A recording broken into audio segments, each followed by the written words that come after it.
you ready?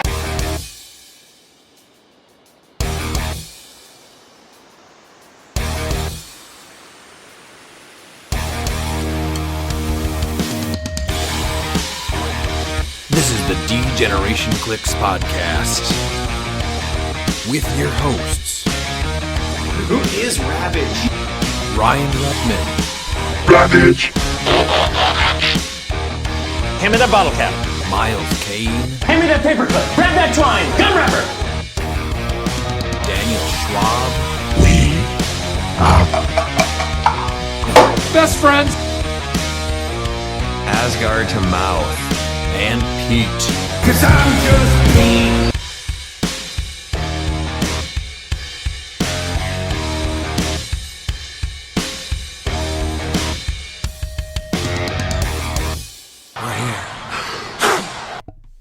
Welcome back to the D-Generation cliX podcast. I'm your host, Ryan, and with me as always are Miles and Dan. And Pete is dead to me.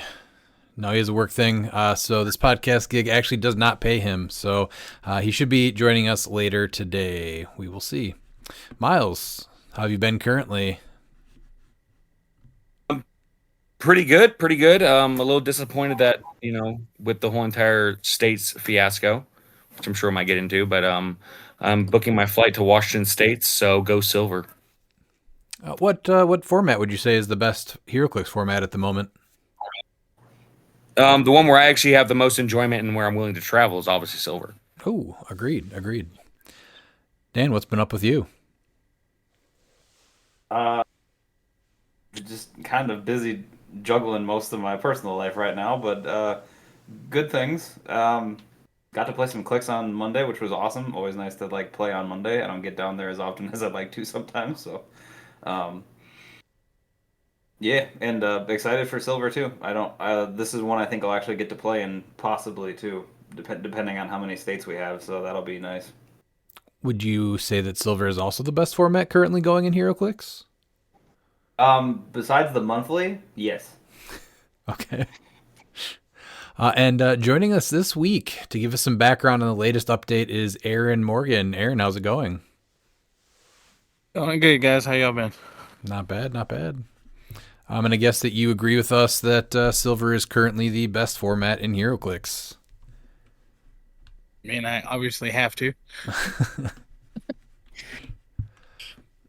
As far as me, so this last weekend was actually my daughter's birthday. She just turned 6, so we went to a petting zoo farm, and then we did that, on Saturday, and then Sunday, a little quieter. Kids love playing Uno right now, and Madison got a Team Uno game as one of her presents, so we played that. That's actually really fun. Highly recommend that. And then Oliver and I got to play some doubles in Halo Infinite, which was awesome, so he's starting to get better, and it's been fun to get back into my favorite gaming franchise with him, so that's been very cool. How many draw fours were dropped during that Uno game? Because, man, that could get real savage real fast. So it's really cool. They you play on opposite sides. You sit across from your partner, right? And so if you play a draw 4, the opponents both have to draw 2 each, and you skip them and you go to your partner right away. It was actually really cool. Okay, neat. We've played some Uno games that just go forever, and my daughter is evil when it comes to Uno. She'll skip you, reverse you over and over and over again, and she thinks it's the funniest thing. Also, that's that grin every so often that I see on her face. I was wondering where that was. That's her Uno grin for sure.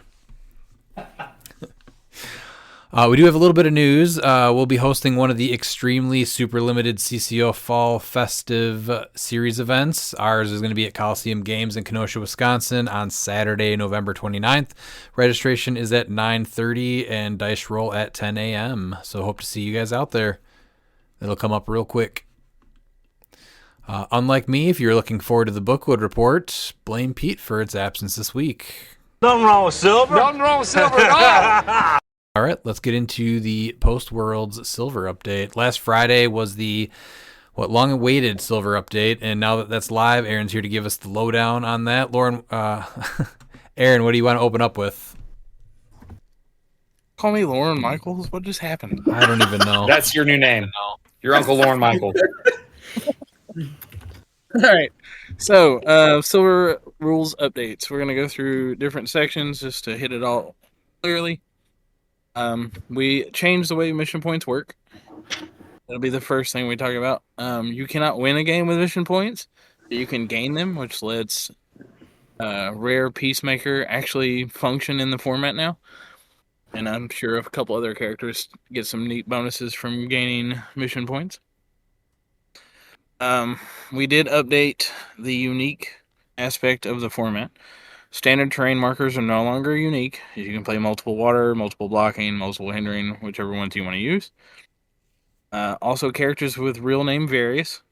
I know there's a couple people on this podcast I wish I had added something else, Mm-hmm. but that's It did. that's for the NA. better, actually. NA. Because I asked, so I can't play Sentinels, the Rise and Fall Sentinels, because they're NA and not various. Is that what you're saying? So you just need one for your sideline anyway. No one actually ever plays that one. I was. I played Sentinels religiously, and I only ever needed one. That's why, because you never won with it because of that. Yes, but also, I it did, actually is sir. worded in there because Yes, I did. you can change the NA because it says characters, and motorcycle is not a character, so technically motorcycles wouldn't be allowed. I was just waiting for you to come up with that, but yeah, no, there was already a way in the rules. Yeah. And then characters that reference other characters that share a set number and name with them, so stuff like Loki, Cable, Doctor Fate, all those characters now function as they were intended to function within the format. Super Rare Flash, that one you can play all three again, so you get your TK, your Supercharged piece, and your Prob support. Prob Stealth one is the last one. I don't think anyone actually used the third one, but that's what it did. Sorry, there is a plane. I can't help that one. Also, we updated the OMA section. So Sandworm can be legal for Silver Age. That's awesome. Yes, I'm a very big proponent on the one-man army in this format, and because of how they designed Sandworm, I didn't feel like it was fair to let that character basically sit out for 2 years just because it was made different. Mm-hmm. So we discussed it with WizKids and got it set up to where you could play it as a single game element or have it count toward the single modern element when you build your force. So just for that part, he is considered one game element. So is there going to be an update on the win that specifically says all of the characters with various, or a list of all of the characters like Cable and Flash and all that anywhere, or are we just supposed to assume and it'll be good to go on HC units? With the update, it will be good to go on HC units. We didn't need another giant list because the various list is longer than the banned list. Yeah, it's Okay. super long. So doing this made it easier for the win page, and then units is going to show it within the next couple of days, week, as far as being able to pull them all. So I mean, if you select Golden Age as your format and type or do the search for real name various, you're going to have an idea of who all those characters are really easily. If you want to get ahead on that one. Okay. And that was the rules part of the update. So- We're going to move. So go ahead. So quick question. So Sandworm is still 3 characters, right? But it counts as your single modern game element, right? Correct. Cool. I know some people were thinking that like, oh, it's 3 characters. Yes, it is 3 characters, but those together can be your one modern game element. Right, and I mean, Yeah, it cool. functionally, that's how the card works. You can't play any of it without the other two. So, like for building, it makes sense to let it be legal as a single game element when you're building. Beyond that, it does everything else that you can do normally. So, Cool. free things that can go on it, absolutely, have fun. Another giant monster to hit the board. That'll be cool. Yes, love that. Love the kaiju's. All right, restricted list updates. We added the Pim Pocket Tank. It's still a fun piece of equipment or character to play, but it is very strong. So limiting it to slow down some of the combos was a good call there. Absolutely. The Chase Angel from Xavier School is now Finally. restricted. Finally. You cannot I mean, you can still play him, but it's not going to be as strong as it was because of who else got added to the restricted list, and that's X-Men Rise and Fall Professor X. So X-Men Swap is now a very hard choice to make. So why Because- would you put them together? Wouldn't it make sense to leave Angel alone? No. He's still really good, even up. I know. Yeah. I'm not talking about my feelings. I'm just calling, I'm asking questions like some people will. No, you're good. So Angel, even if it's just Genesis, who is also restricted now, and Xavier on the restricted list, that means one of them can still pull Angel in or benefit Angel. So making it where you're getting one of those three, not all three of them, and what they bring to the X-Men team, I think levels that out a lot. You're not doing just free shenanigans, carrying Angel across the map and going explode, and then everyone takes free damage. We've actively been against that kind of game state and health since we started really looking into things. And that's why he ended up on the restricted list. He doesn't require opponent interaction to trigger. He definitely should. So if one day we can fix him to where like his top click has to be revealed by an opposing effect, sweet. He can come off the restricted list. But until then, I think They need a lot of things that need that tweak. Well, I know, That really but should just I think- become a thing.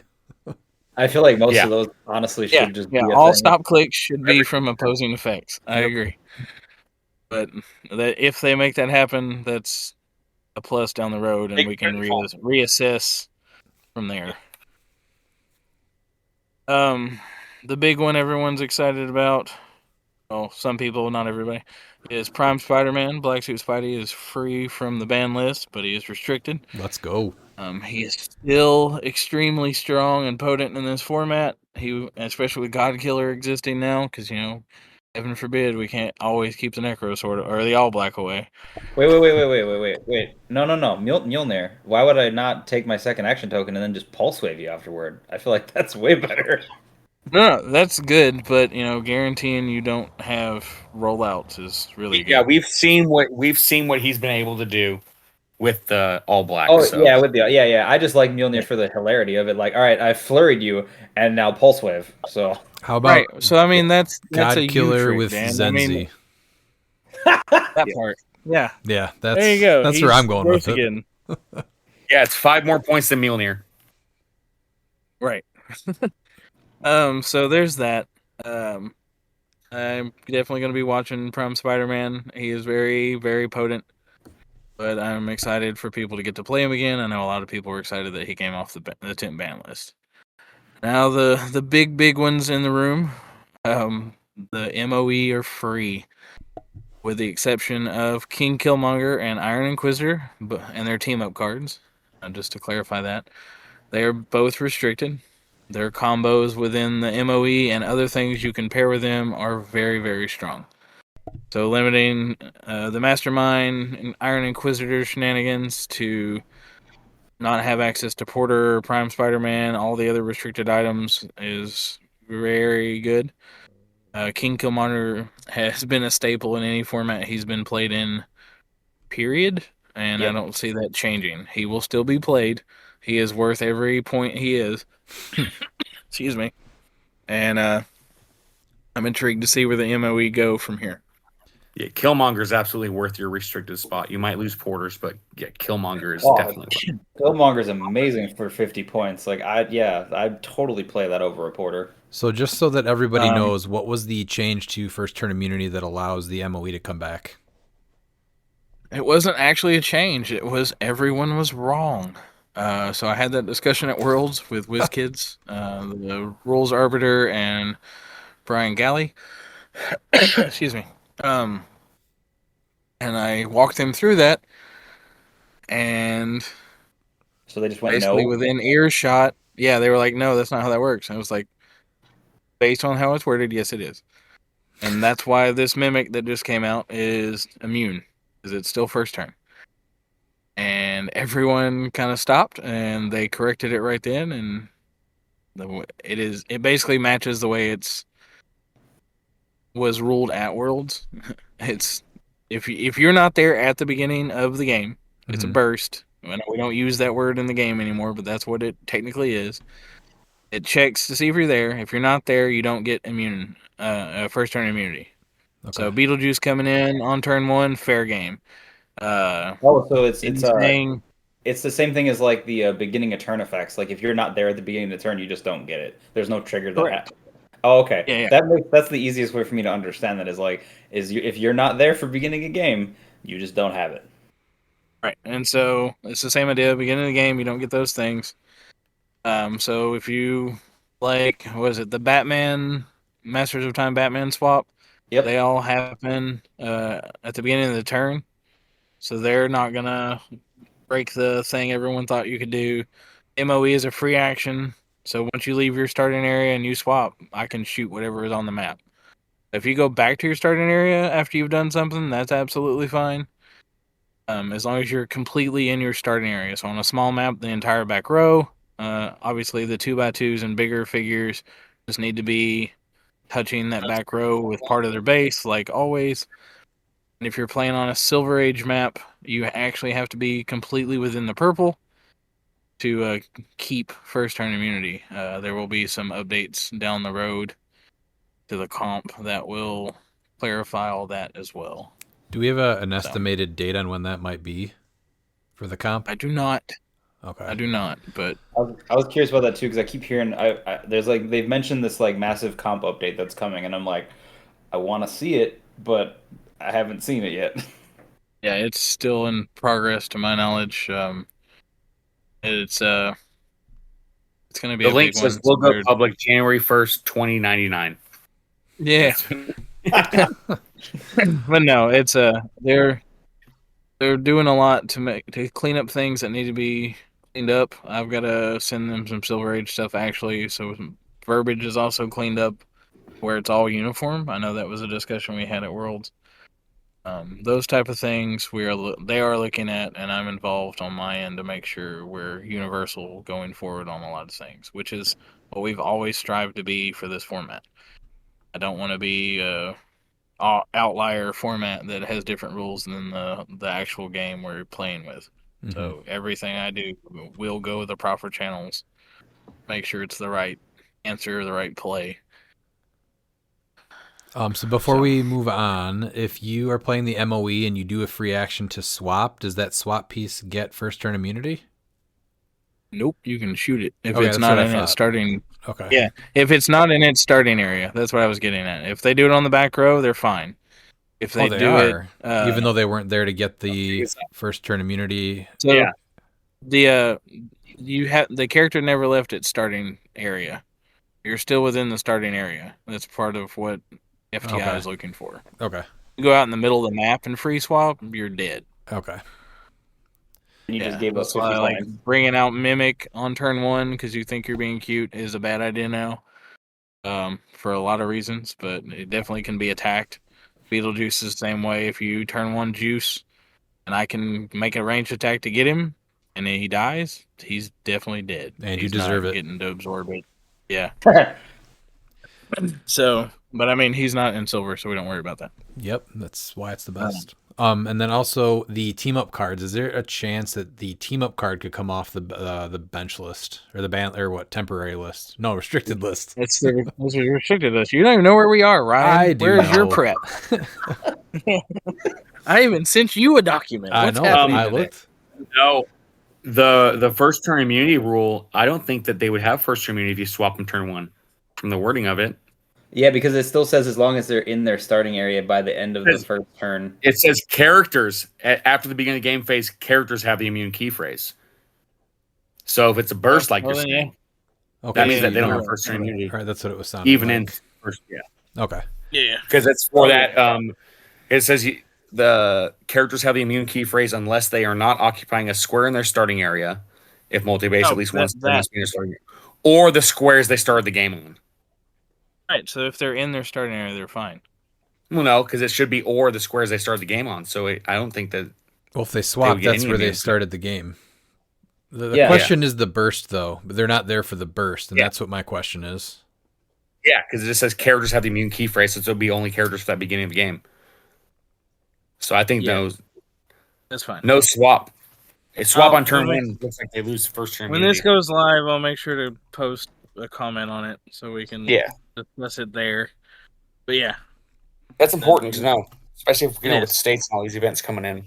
Yeah, MOE's getting played for sure. I'll make so. sure Oh yeah. I'll have that comment there. But yeah, anything that isn't a beginning of the game or beginning of the game swap, like X swap was, so they would all get first turn immunity because it happened at the beginning of the game, not the beginning of the turn. So anything that's after the beginning of the game is fair game. So yeah, you're right, Miles. Okay, so basically, don't swap your people after first because they will not have immunity, so they can get shot at. No, your MOE swap's dead. Yeah, there's 50 points for me. Yeah. Is there a chance so that we could see like some kind of rules change to how team up cards work though, and those could come off the restricted list, or not gonna ever touch that? No, I think doing something like that adds confusion. That's why I didn't do it when they originally hit the ban list. Mm-hmm. And some of the team ups are still better than the figure, depending on who it is. So Thor. I'm just gonna. I was gonna say Killmonger's one is really, really good. So So we're just gonna leave it like this. It's simple. It's straightforward. Both cards and the figure are restricted, and we're good. Okay. And then the last two things on the restricted list are the heart-shaped herb, everyone's favorite free healing terrain marker. Some people are scratching their heads. It's literally a free thing that lets you heal. And for whatever reason, the Bloodstone and Elsa Bloodstone and Bloodstone, whatever his name is, other Bloodstone guy, aren't played a lot right now, which I mean that should change since the Black Lanterns are free to cause mayhem now. But we'll see. Starro's still out there doing Starro stuff too, so if you're not looking Isn't at that those is that the things- only terrain that's on the restricted? That's not equipment. hold? I think I the would rest need to is actually on pull the up the ban other one. list, isn't it? yes, Yeah, Yeah, I'm just the saying, like, if foundation the herb definitely can be on restricted, I mean, I think you know where I'm going with this, Redman. I mean, Nort, barrel. Nort Yeah, should you also I'll want be. play the barrel over quarter. I'll play the barrel over quarter. Yeah, I agree with that. Barrel me up. Yeah, it's the only terrain marker on the restricted Yeah, list right let's now. see the barrel. Let's get the barrel. I'll play it over Okay. quarter every time. You're so full of shit. No, I'm not. I will 100% play the barrel. Anyway, then we also added the destroyer armor, the 031A equipment. It has literally been everywhere in Modern since its release, on some of the biggest and best and baddest figures in Modern Age and in Silver that was getting played. It's I'm a little very, sad I very can't- strong for what it does. Oh, I am too. No, because I Again, want User giant and +2 defense for 15 points. Like Well, that's Or for me, free. it's free because I'm just gonna put Killmonger in it because he's already wearing the armor. I'm like, well, that's thematic, but yeah, no, I'm just saying though. But if you look at it at face value for 15 points, like that's worth it. oh, I know Yeah, it's totally worth it. Yeah, No, And so Killmonger it's- with it is insane. I'm just being petty right now. That's all. yeah. No, I mean, let's be honest. This is more proof that even things I like have to go on list because they're still like overpowered. Well, there's also one thing that I really like that you didn't cover that's on the ban list now or the restricted list now too. Hmm. Good old Ares. Yeah, that might not last that long actually. Oh Yeah, well. We'll get to that when that discussion happens. But I for just now, found it- yeah, I he's just- definitely. I just see him on there right now on the webpage. I'm like, oh yeah, would you look at that? Ares Yeah. is on the restricted We need to list. Well, swap him and barrel for the restricted, and I think it's good to go. Yeah. Did anything No, did anything come off Go the ahead. restricted list? I don't believe so. Pulling that up now. No, nothing did. Okay. I like 'cause seeing Necron- how much bigger it is now. Oh, I guess we can just go ahead and talk about that now, or do you want to wait till the questions to discuss the figure you won't shut up about? I mean, there's probably a few that I won't shut up about, but we can probably just get to them as we get down here. Oh, well, he's got a beef Okay. with a different figure, but it's an X-Men figure. He doesn't have a beef with that guy. Okay. I mean, he's still an X-Men figure, too. Yes, but We can like, bring it anyway. up. Well, let's bring it up right now then. Let's go. Maggot is still on the restricted list. That's the biggest one I've heard and had people ask about. I actually responded to Dylan on the post for this episode and gave the team build and why it's not good that Maggot it would be unrestricted. I have notes. and I have he notes on the enables. team too. No, it's fine, but he still enables a lot of things because of autonomous with Eenie and Meanie, and the Kyle Rayner team up card, the Indigo one that lets characters that miss make more attacks. Yeah, That's a with that team, really the big combo deal. is gross. You can make so many attacks with that team. Like it's a little absurd. Right, and that's not even the version that can be played in Modern that was pulling off like 40 attacks. And Seems that fine. same character pairs with the old Captain America set Chase Thor in the Lightning marker. Does the same setup. You put him on that build I shared, and he can do exactly the same thing and deal way more damage. Yeah, you just because you lightning marker after you hit every time, you're just like, oh, I've hit. Look at that lightning marker. And Sounds I get like to Kyle go Rayner's the again, problem. and So it sounds like Kyle Rayner's the problem. Maybe we should get rid of him. Yeah. And then Maggot's free. Yeah, we need to get rid of the fart generating Kyle. Autonomous is also still kind of a annoyance. So. Yep. Sure is. All right, do you want to go to the ban list stuff then? Yeah, we can. Let me go back to that page. All right, ban list updates. All of the stop signs are banned.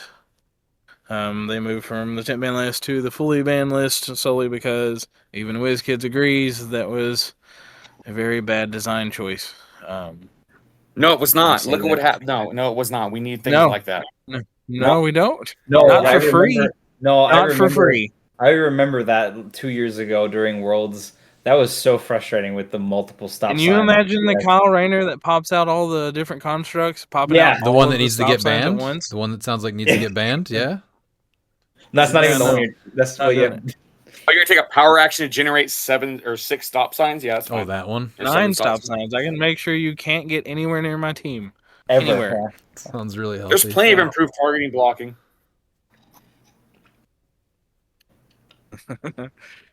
Stop signs are fine. So all the stop signs, and then the barrel. The barrel's on the balance right now. Yeah, sad day for you guys. We're only restricted. I bet you barrel will get played way more than you think as restricted. No, God, please, no! That was aggressive. Just saying that it's your own fault. It's We had temp banned it, and I know we had watch listed it. What was it? Yep. It was 10. It was 10 It banned. was tip banned and then it banned in modern. Yep. Yeah. It was the single. It literally got banned in modern because you guys literally pushed it as much as you could, and I just sat here and laughed. I was like, "You're doing it to yourselves, and I can't help you." It was the linchpin for what became Smash and Bash. As soon as that was removed, Smash and Bash all day. Just run at the team, hit. That's it now. I mean, you still have stops at 200 point Kong, a 5-point barrel. Okay, that's good. I mean, you still have Orange Proteus, so it's not completely dead. No, I know that. Don't let everyone else know that, because then we'll get that banned too. Well, just add it to the list of things you or Miles have gotten banned. I mean, Miles's list is getting pretty long now. All right, what else is on there? The Latverian Village map bonus. Not the map itself, but the map bonus. It is basically canon event if you're smart. So we took that away because we banned canon event. Well, yeah, I mean, because all the bystanders get immune, right? Because they spawn in at the beginning of the game, right? Yep. And you so can you just walk up to it and go, "I don't care," because I'm just gonna send it over to this figure. Yep. And then imagine if that and Iron Inquisitor were on the same team. And wait, you can totally do that. Oh my. Not anymore. Well, yeah, but you know what I mean. Yeah. So, more reason why that had needed to go to line up with canon event being banned in both formats. So, that's why that one took the hit. And there was nothing that moved off the ban list then, right? Those are just the additions. No. Yeah, those are the additions. Okay. I had a couple things that I did want to ask. So, is there any chance we might see the ability to play a big map from the shorter sides? Not currently because of the rules thing we talked about with the starting areas. I feel like turning a long map that way basically just says we should just be playing on smaller maps. So that's not helpful to the idea of certain Silver Age maps that I want to keep around, even if we start making the Silver Age map list smaller. Okay. That's really the logic there. I think it just sounds a little bit fun, a little bit of a different strategy. Where if someone picks a big map, maybe you can still go shorter sides, or you can place a little differently. I think it just adds a little bit more of a technique to the way that you might set up your pieces, or just more things you have to think about. I thought it would be kind of a neat addition. Maybe it's something we can try in the thing we're working on, sir. Cool. Is banning swap altogether something that's ever kind of being talked about or looked at? No. X-Men swap kind of ruled the roost. I feel like Fantastic Four is pretty close though. It's not as I don't think it's nasty, but it's still pretty good. So Fantastic Four is good, but it saw a massive drop in play. We've talked about that, and I've talked in person to it about other people. So we've got there's more Frightful Four swap played up silver. Yeah, Miles can continue to play the Frightful Four poorly. I'm just saying that. Yeah, I do think Avenger A did because you went 1-3. You didn't actually go 0-4 with the Frightful Four. You know what? That's Looper's fault for telling me that Sky Tyrant was still alive. Okay.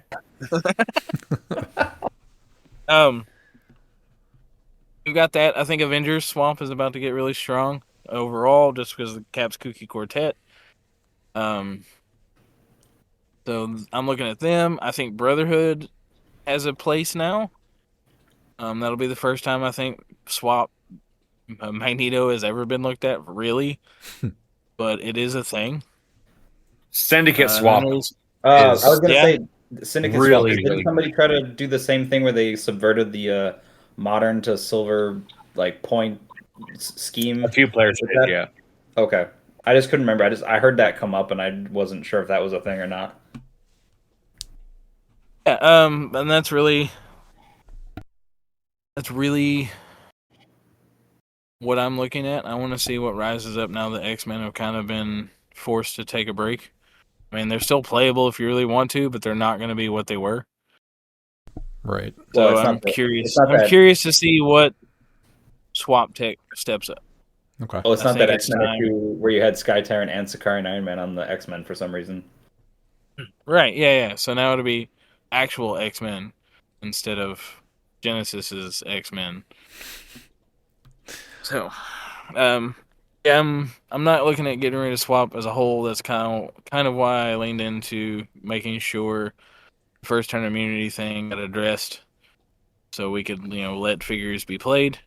Obviously, MOE Swap is still going to be very strong, even if it's just 2 figures, because everyone's going to play Mephisto that has him, and then you're looking at least 50 points of good tech for Silver Age. So 80 points of silver is not that bad. It's still 320 points of whatever else you want. Mm-hmm. But no, I personally like swap stuff too. I mean, I want to see what really comes up now that X Swap has to take like a step back. It just seems like it's a little bit with the keyword cheating. I know that's a little bit better with X-Men now, and the getting all of your silver points onto your sideline and taking all the modern points off your sideline so you have a full modern team is kind of against the spirit of what Silver is trying to do. So I was just curious if that was something that was being looked at or thought about. I'm definitely going to keep an eye on swap stuff going forward, because once we're past this section, I'm going to talk about what we're going to do with Silver Age for the next coming year. So, Swap Tech is definitely something I'll keep an eye on. Okay. Where do we stand with map legality? I know you kind of mentioned a potential like rolling list that would change each season or year. Yeah. Is that what we're doing? Because I don't think we saw any map changes after rotation, did we? I'm working on the map list now. While Clay is getting everything for the main part of Silver done, I am submitting an updated map list. Basically, just going to add a couple of older maps that got overlooked by accident, like Randy's Marsh and some other ones that definitely should have been legal. Nothing drastic is going to really change with the map list. Is anything going to come Location off? bonuses are still going to. Maybe. Okay.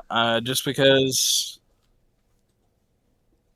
the Rivals respawn and the Icy Lake kind of took a hit with the orange rules thing.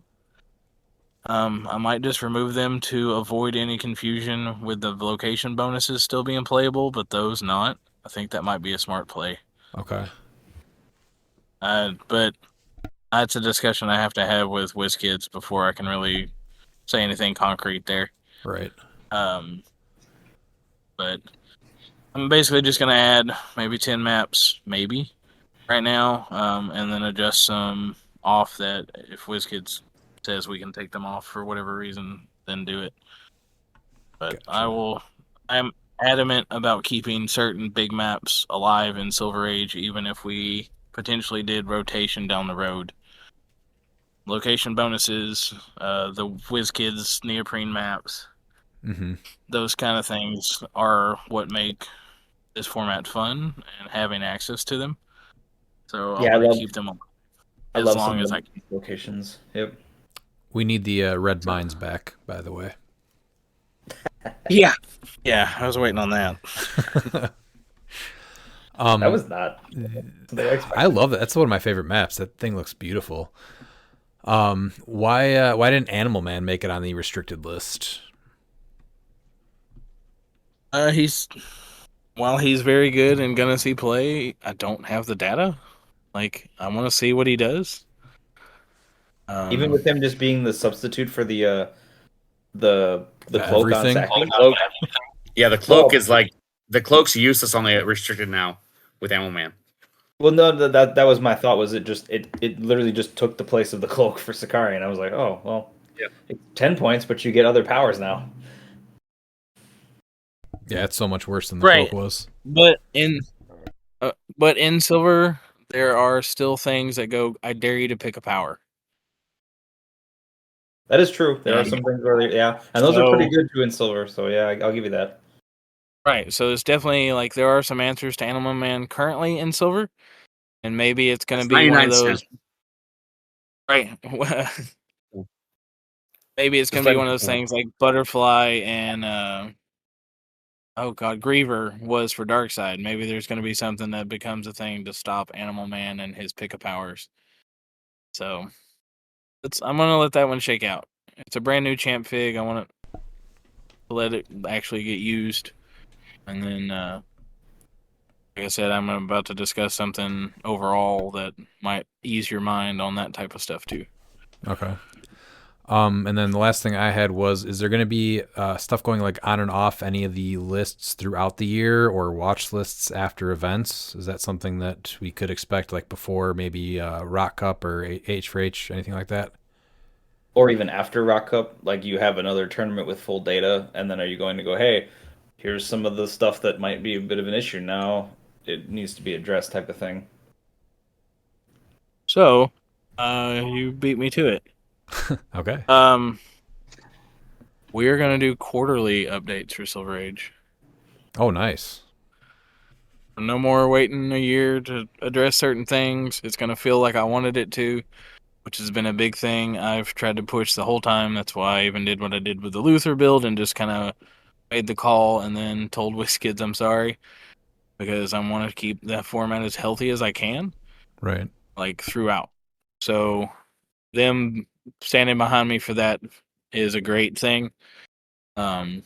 Communication at Worlds from them to me about Silver Age and what we're looking at doing going forward for the next 2 years. And that's a very broad stroke comment, by the way. Like, there's a lot I'm working on.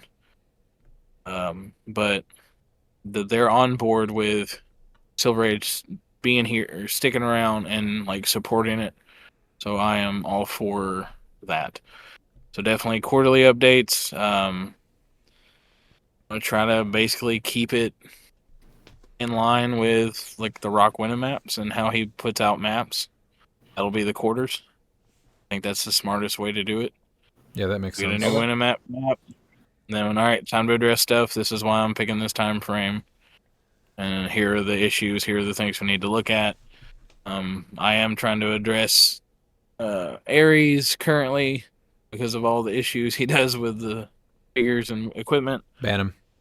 I don't know. I don't know that goes through yet, but I have actively already started it, so maybe it's fixed before states start. If it's not, then he just gets to enjoy himself come states, and then after states, he probably goes away for real. But we'll see how that shakes out. I'll obviously tell everybody once any kind of update with him happens. So would it be possible to do something where you have a problem figure like Ares and say that he has to be on the map, or take away a sideline active or something like that, instead of just banning the figure outright, saying he has to actually be played on, like he can't be placed on a sideline or something? What if you made him cost points even?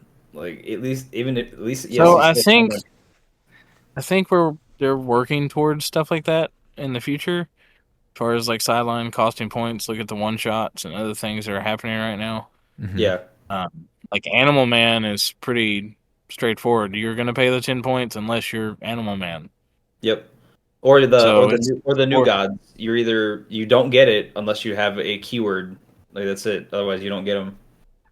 Yeah. So it's like I think that's the appropriate response there for a lot of the free things in the game is they're gonna start costing points. Isn't that how the Apocalypse Planet works too? They make the bystanders, but they also cost points. No, you can play those bystanders, but when the Apocalypse Planet makes the bystanders, they don't score when they get KO'd. Can you And play you the take them out of board. bystanders? I didn't see any rarity numbers. They have points on them. I have to look Yeah, at points that on them. picture. They don't. need collector Definitely numbers. don't have collector numbers. I was gonna say that. Yeah, we need a collector number then if you could play them. Nope. I So didn't they're see the back. definitely bystanders. You were scoring. No, but Apocalypse specifically says so- you don't. Okay, so if the planet says, then we're good. But Yeah, the planet definitely says that cost points and this they game don't that have collector bystander numbers. isn't scored when KO'd. That's what it Okay. says. So yeah, so then specifically the planet drops off the bystanders, and then there's probably a scenario maybe in there for them because they definitely don't have collector numbers. Unless They there's have an errata. B. They Yeah. have a B001, B005. Yeah, the parademons are B007 and they're 15 points apiece. Is what I Yeah, can and see. I'm looking at them right I- now. So yeah, you have 10 points for Steppenwolf. That's B00 something 6. Are you looking at units or the actual picture? No, I'm looking at the actual picture. Yeah, I'm also looking at the picture. Yep. But are you guys looking at the picture? Yeah, they're not. The actual picture? Yes. Yes. Right. Smart ass. Yeah, I'll look too since we're There you all go. talking about it. There, I see you the picture. That makes it easier. I've got it. It's on my phone. Yeah. Where's the collect? Oh, it's super small. Jesus Yeah. Christ. Super fine print. Get the magnifying glass Okay. out. Yeah, then there you go. They can be played if you want them to. I think the planet's the smarter option though. 'Cause they kind of explode really easy. They all do. Except for Dr. Bedlam. He's actually pretty good. Anyway, like there seems to be a trend where it's not just free anymore. They're giving point values to things and making them harder to run a million of them for free. Mm-hmm. But that's a modern design team thing, not a me thing. So we'll see. As far as removing Ares' sideline active trait, that's a whole different direction of conversations I have to have. Right. And I think that just ends up with him being banned because they don't want to do erratas anyway. Yeah, it's easier. Really? I'll miss him, So but it's- if he's too much of a problem, he's just got to go. I guess the Right, question would yeah, be like, like, he's been- could you ban the sideline trait? or something like that. Do you know what I mean? Oh, like say he can't be played Uh, on sideline, he can only be played main force. Yeah, I mean, maybe. Like the Blackbird is legal, and you can't use the resource dial, so something like maybe. that, right? Yeah, because it would be cool Yeah. to be able So to I play don't know. Ares and then get that off if Ares is actually on the map. But Hmm. Yeah, then because you're paying the thing too, 55. he just gets smoked. He can just get smoked if he's on the map because that 55 points is not stellar. Right. Seems So worth maybe I can't say for sure or not, but that's a discussion I can try to have. it. Okay. Did you want to go over anything else before we hit up this Man Bat Cup, which is a really cool silver event out in the Pacific Northwest? I don't think so. Everything else is all listener question stuff that I've written down. So yeah, we can go over them real quick. Okay. Or Yeah. the event. Sorry. Yeah, there was an awesome silver event that was out west the same weekend as Worlds was. It was the Man Bat Cup, so we just wanted to go over the event and just see what did well, and maybe there's some things that couldn't even be played anymore after the changes that we just talked about. So let's go down to 18 people. Do you guys want to go over the top 8? Yeah, so it's weird on my end. I don't know if you have it. It looks like you have top 4, and then the last 4 are top is 5, 6, 7, 8. Oh, they just did. So they did what, 4 rounds, and then No. cut to top 4. Oh, No, they cut so top 8. Go down to the bottom. They have the other Oh, top wow. 8, but they're on the bottom for some reason. oh, did they I do don't- like a? Did they do like a? What is that called? Second chance. No, thing. it's AC units up. Yeah, like what's that one? Where you would like the losers play or something? I can't remember how that Yeah, like a works. There's second like a second. chance. No, it's not. No, this is after the HC units update. For some reason, they have half the players that made cut at the bottom for some reason. Oh, see, I on don't have every that. event. I have the 3 and 2s at the bottom. Oh yeah, that's weird. Why are the 3 and 2s at the bottom? Yeah, that's weird. All right, Yeah, so that's 1 through 5, 4 6, is 7, 8. correct, right? Yeah. Yes. And then is 15th 5th? 15 through 18th, right? Yes, 5th, 6th, 7th, 8th. Yeah. So Talowin 18th is eighth. 8, 7, 6, 5. Okay, Yeah, so something got messed up. I'll start with that though. This was a Cosmic Crew team. This had the Legacy Thanos, which we have not seen in quite a while, with the Power Gem, Doom the Annihilating Conqueror, the Unseen from Avengers Infinity, He's still good. Dark Phoenix Colossal, Star Sapphire from Wonder Woman 80, and then a Colossal Groot. I'm surprised that we have not seen a little bit more of Thanos. Did he pop up at Worlds at all? I think I saw one team, maybe, possibly. I think that was it. I'm definitely not Yeah, upset he's about it, but I'm He's surprised. definitely not been as predominant as I thought he would be. I thought with Animal Man too. I was like, man, that's the easy 10 points that makes him so much more versatile. Yeah, maybe that'll actually come up then, because I could definitely see that being played. And I mean, because he's still just really good. Like even with the double nerf, like he's still amazing. Like I don't really think he's bad. I definitely still hate him. Yeah. Really? Oh, I feel yeah. like he's not nearly as terrible. I don't know. Any piece that sees through everything like that with a stupid range like that, get out of here. Agreed. Okay, but he can't hide anymore. You're literally going over there to beat him up. Like You just gave him hypersonic Yeah, speed but with he- Animal Man. yes, and now he's got a 5 range. It's not nearly as bad That as sees 10. through everything.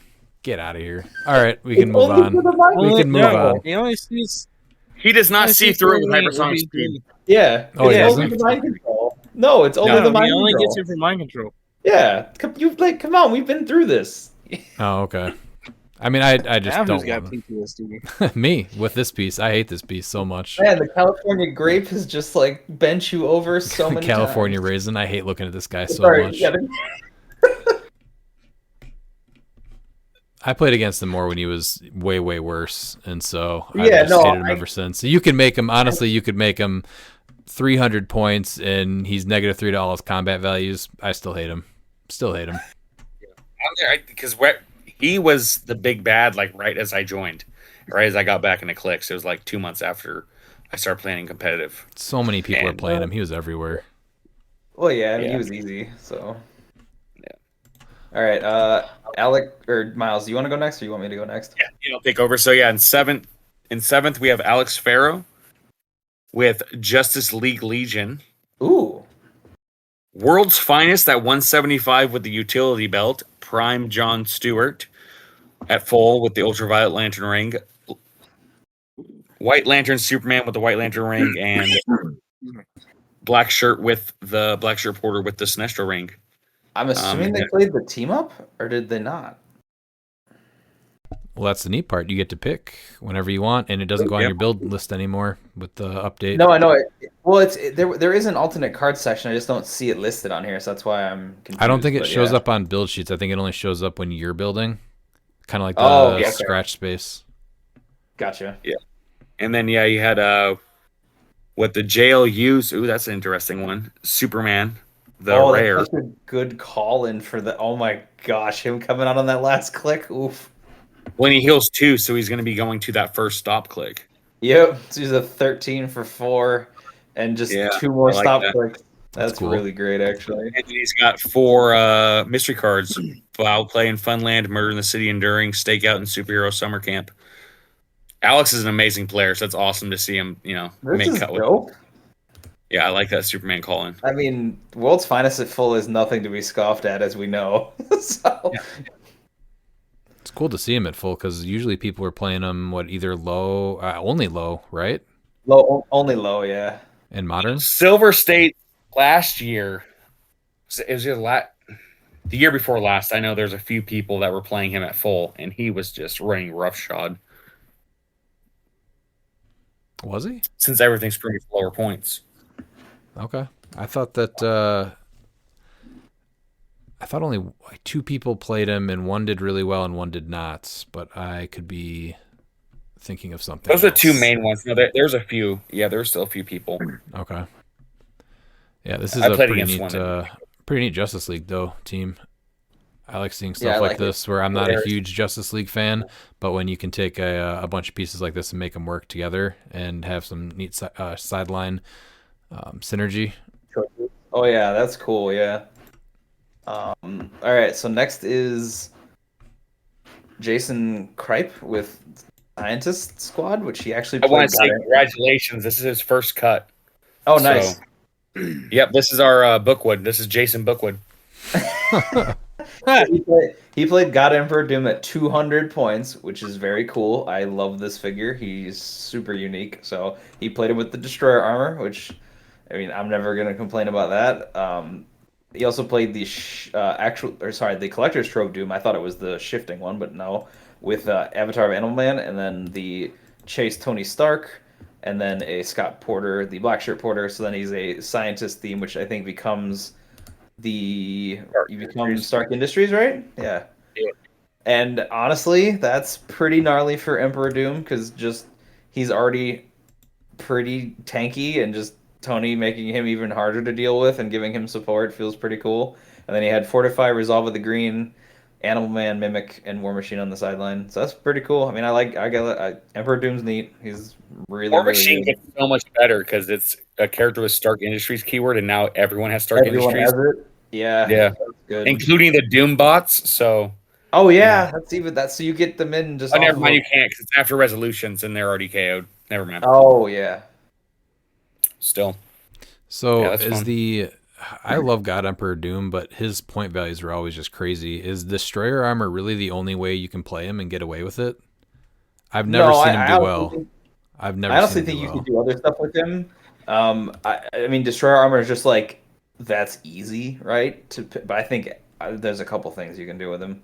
So I actually wanted to try him at 100, but he's just. I think the biggest thing that's a drawback for me now is that he doesn't have multi-target. Like if he had 2 bolts, I'd be like, yes, all the time. So he needs 4 clicks is 2 Mandarin brutal. Yeah, but they're 2 stop clicks, and hit that attack power he's got is nothing to scoff at. Like you have that, and you're just shutting off everything during an attack. Yeah, it's just How are 4 you clicks getting is just there? so rough even with stop. Well, I mean, you get hit to one of your stop clicks and you heal back up usually. I mean, then he's got the Black Shirt Porter, so you got the free heal at the beginning of the turn. I mean, and then Tony's making him even harder to deal with because you just reduce by 1 extra, and Tony can give him Impervious now, so top dial Invincible, he can just reduce all damage essentially. Yeah, that's what I was going to say with that combo. Both or the God Emperor Doom is going to be what? Oh, he's only on so click 4. So he'll be a 21 defense, but he'll be able to reduce penetrating damage at the impervious for that one click. Yep. So, and something to point out too is, as long as Stark is not in the pulse wave bubble, he can reduce the pulse wave damage to 0. Yep. Yeah, Yes. right. Which I doubt Tony'd be that far up that he's getting pulse waved, but Right. Yeah. But it's one of those things where not a lot of people understand that interaction. Like, even if you don't have a reducer, you still reduce by 1. Mm-hmm. Oh yeah. Miles, would you say this is his most unique build that was also good? Yeah. This is actually the first time where he's actually played something that he wants to play, and he made cut instead of trying to net deck, because I know he's been trying to make cut, and I just want to call out and say it's awesome that West Coast Bookwood made cut. I think that's really awesome. Yeah, congrats, Jason. Doing his own thing. Keep it going. Yeah. That's the way. Yep. Aaron, do you want to take Zach's 5th place team? Oh, shit. Hold on. Yeah. Oh, this is West Coast Harris. Oh boy. Eric could take a few pointers, it seems. I mean, That's it. Just saying. Sorry, my computer is being slow. There it is.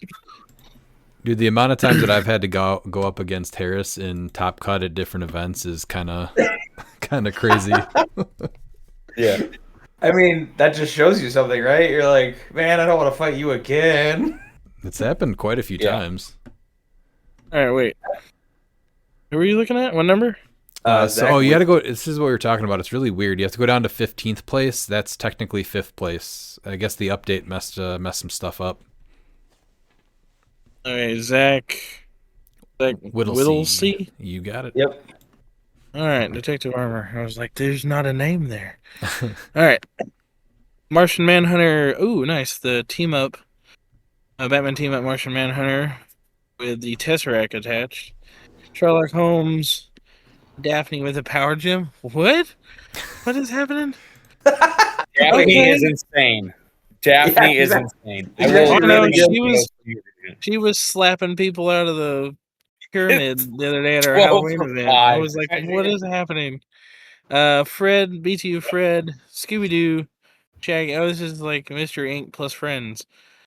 Prime Batman with the Green Lantern ring and the utility belt. The Commissioner Gordon Legacy. Commissioner Gordo, damn it. Yeah, I mean, like, this team looks really fun and solid. Like the sideline stuff with the home swap, Mystery the cards. mystery cards, Gorilla Grodd, and Apache Chief. Always fun to see Apache Chief on any team. Oh, I forgot Scott Porter was on this build. Apologies. Daphne hitting 12 for 5 against 3 targets is that's something you don't want to see. That's right. Yeah. I'm just gonna hit you in the face. What did I call her? I called her the Sarah Michelle Gellar Daphne from the movie where she was wrestling people. That's that version. This is it right here. She's dropping people with suplexes. This team looks like a lot of fun. I'm glad he did well with it. This is cool. And does it lose anything with having to go with any changes? I don't think so. No. It literally, its only restricted item is Scott Porter. Yeah. Taking 5th place with another really unique, neat team. Yep. All right, let's go to top 4. So we have Will E with Mystical Mob going 4-2. He played, this is awesome, a full point Saturnine from the X of Swords set. And she had the Power Gem, the Prime Blue Beetle at 75 points with Avatar of Animal Man, Soldier Supreme at 75 points, Felix Faust with the Stones of Merlin, and then a Black Shirt Porter. This is awesome because Saturnine I thought was kind of close in Modern, but being able to bring her into 400 point silver, I love this build also. Mind Gem, Fortify, and Animal Man on the back sideline. Yeah, she's awesome. I actually think her with Animal Man. I Power Gem's amazing. Don't get me wrong, but I think the versatility with Animal Man and giving her flight because she is a boot character. I do not know why, but I think that would help her a bit. Yeah, the 13 for 6 is nice. Her special attack power, you can't use the Power Gem. I guess you use usually the printed, that's why. attack, but yeah, the damage would still be 4 damage. So yeah, I don't know if I love the power gem, but I'm not sure if that's the best. The Animal Man on Blue Beetle's interesting too, though. I mean, you give him Yeah. like a rollout or whatever you need, right? I mean, that's just good.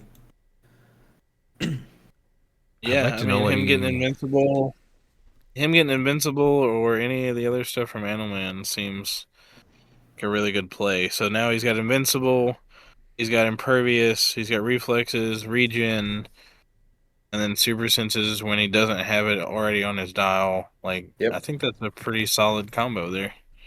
Or hypersonic when you're on the move to be able to like shoot and run because you can't do the delete thing, but still being able to shoot and run is good.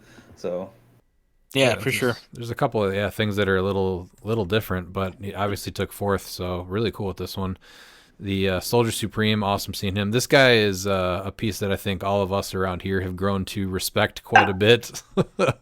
This is When he like slaps you Looper's. for- This is Looper's like piece right here. Soldier Supreme with Power Gem, when he slaps you for 6 and you're just like, yeah, I can't do anything about that. It's rough times. or makes your attack miss his entire team. Yeah. Yeah, I love when I roll an 11 and Looper crit hits me to dodge the attack. I'm just like, what? Yeah, awesome team there, Will. Let's go to Brian. Yes, in third place we have the former king. It looks like he lost his crown here as well since he's in third place. Brian Dormeyer with Q Legion. He is playing Q Prime at full with Avatar of Animal Man. Amazing. The new Herald, Airwalker with Influence. Wonder Woman 80 Sinestro, which is just a cool callback because that's one of his favorite pieces. With the Ring of Telekinesis for free. Felix Faust with Shock Gauntlets, and Kid Loki with Destroyer Armor. And then sideline was Fire Lord, Morg, Terrax to come in for Airwalker. And then Oh, I see what he's doing with that. That's amazing, actually. That is so cool with the Kid Loki trick. I like it a lot, actually. Miles, do you want to tell Kid us Loki's how pretty the team functions? Dan just saw. So yeah, the Kid Loki with the Destroyer, he's gonna be giant, and he's pretty much a emotional modifier. Yep. So you choose combat value other than damage, and until your next turn, Kid Loki has opposing characters within range and line of fire modify the chosen value -1. So making him giant, he's gonna be able to see everything. So then you can do the -1 to attack, -1 to defense. And then now he's really hard. He's much harder to kill because before it's like, well, he's 4 clicks and he's a shape change. Like that's good, but he will just die. Now, like with that, he's a lot harder to deal with. And then Q Prime actually is a really good attacker because it has that when he attacks, you roll a d6. The attack is not a critical miss, and either die in the attack roll is a resulting number. All targets become hit and damage is penetrating, which he didn't have on his. So he's if you roll you 2 and one of the dice is 2. Well, that becomes easier when he also has die manipulation. Yeah, and then his Yeah. defense is when he's attacked, you roll a d6, and if it's one of the dies in there, especially with his die replacement, he's just a pain. And now you're just making him into giving him hypersonic speed is just insane. And then what was Range, 3 bolts. Yeah. the reason for Airwalker?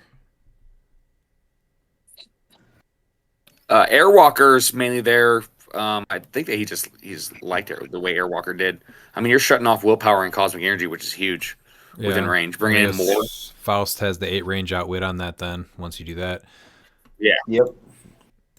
yeah, the Q Prime is the main attacker. Obviously, we didn't see that in Modern when he was Modern Legal, so that's awesome that he did well with this. This is, I think, an easy play going forward for some people.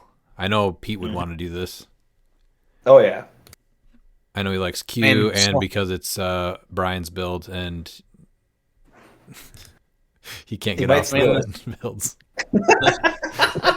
I'll The keep it slacker clean. is here after all, so let's see if he's got anything to say. Oh, is he joining Brian's us? builds, yeah, Brian's builds are always unique. Brian's a smart player. Brian sees things in it that work differently than other people, like Miles. And so a lot of the stuff that he ends up liking is similar stuff to what I like. So plus he's the king, you Is know. there some things that you just like because he likes them, though? You got to give credit where credit's due. If it's a good idea, it's a good idea. I mean, you occasionally have one once in a while, but I can't think of anything off the top of my head. I think they usually So, make you mad versus you like them. yeah, that's true. I feel like That's this is true. your play styles are very like diametrically opposed, honestly. And doing this with only 105 modern points, too, is awesome. That's pretty baller, actually. Like, here, I don't need modern points. What are you talking about? So, Pete, when are I you don't know what you guys playing? are When are you talking playing about Q? so far in silver, but I mean that's the cool thing. You don't necessarily need modern points sometimes. No, you I don't. mean, it's just that you can, and a lot of times the combat values are better, and that's a lot of it. But I mean, there's definitely teams out there where you don't need a one piece for modern, maybe equipment Well, the big thing is that a like lot of Animal Man times, goes on everything. yeah, modern So points a lot of times are just easy to lean into and fill a lot of support roles and all that. But if you really start doing deep dives, you can find reasons to play a lot of the old stuff, and that's what's cool. Like this Kid Loki with Destroyer armor. When you start putting together combos like that, that's awesome. Yes. Pete, when are you playing Prime Q next? And pretty much this entire build. I mean, uh, Pete, it's I even mean, got what's our next event? States? silver. When's that? Do we got dates? No, not yet. It'll be probably January. Late, Oh, maybe. I got some plans for silver, boys. I've been building silver. We're done with sword. We moved on to other nonsense. All right. Mostly collector. We put sword to bed. Yeah, I got it out of my system. So Dan, perfect. You want to go to number 2? Yes, sir. So we have number 2 at Jeremiah Thompson. Wow, look at that. Venom got a symbiote with the octopus arms. This is great. Also, Carnage Silver Sorcerer with the... Oh, that's gross. The alchemical fire. Wow, like, I already thought that the Spectral and Liar, or like, Lightning Rings were gross on Surfer. This feels just as rough. And then Carnage Thor was an interesting choice. And then, the 10-point Colossal Legacy Carnage. This is pretty cool. It's very much just like, I'm gonna be in your face and probably murder something, and then Carnage Surfer just goes off. So I don't really know what you deal with on this team, which is kind of hilarious. I wonder if he ever was able to change Venom out and switch somebody with the symbiote keyword and then like place either Carnage Silver Surfer or Carnage Thor in his spot and then be able to attack with them. Because that Carnage Thor is a weird play, but if you can get that Pulse Wave off, that's awesome. Yeah, the pulse is really it can be a game changer if you can get it off. Yeah, I played him with the shot gauntlets before, and yeah, I also he's like just- him. He's good just in case you get trapped on an indoor map too, because he has destroys blocking, so you can just easily blow through the map to open it up, which I like. So I think that might be part of the reason he played that piece. I'm not 100%, but Oh, he could have gotten the Well, you could just go- Destroyer yeah. armor too, and he didn't even put that on him. That would have been awesome. yeah, he could have he could have gotten the destroyer armor. Oh, that's sad. That would have been even better. Miles, That did you would've hear been anything about like the final game or how this team played out? Yeah, so Alex had to drop. He was top 8. He wasn't able to play his game because he had to leave. So Jeremiah was able to take his place and face Brian. Oh, okay. Going through it right. Yeah, I got the whole entire thing. Yeah, I was gonna wait till we got over the teams and then go over what Merritt sent me. Oh, sure. All right. Yeah, this is again awesome. We've seen 7 super unique teams. So, Aaron, do you want to go over the winner? Yes. Let me pull it up because I was looking at Venom. Man Bat Mob. What's his name so I don't say it wrong? Callan Chapman. Mm-hmm. Played Radioactive Man at 85 points. He is an unthemed team. With the knobbed mace on Radioactive Man, Scarlet Scarab with the mace, Tony Stark with the golden armor, Josiah X Prime not the Legacy version. Man Bat Notorious Legacy, love that with Destroyer armor. Oh my Awesome. god. Okay. I actually like that too. 30-point Wonder Woman 80th Flash with Avatar of Animal Man. That seems excessive, but cool.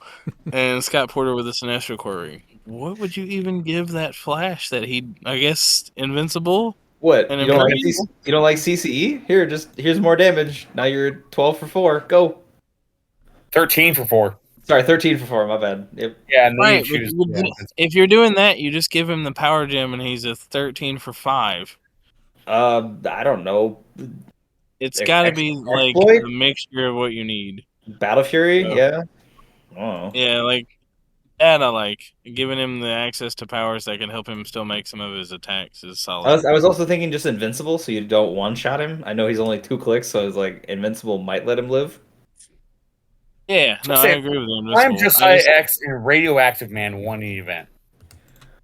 Yeah, that's crazy. I also like the Scarlet Scarab was on the build, and the knob mace. So I mean, knockback pulse wave is hilarious. So I'm all about it.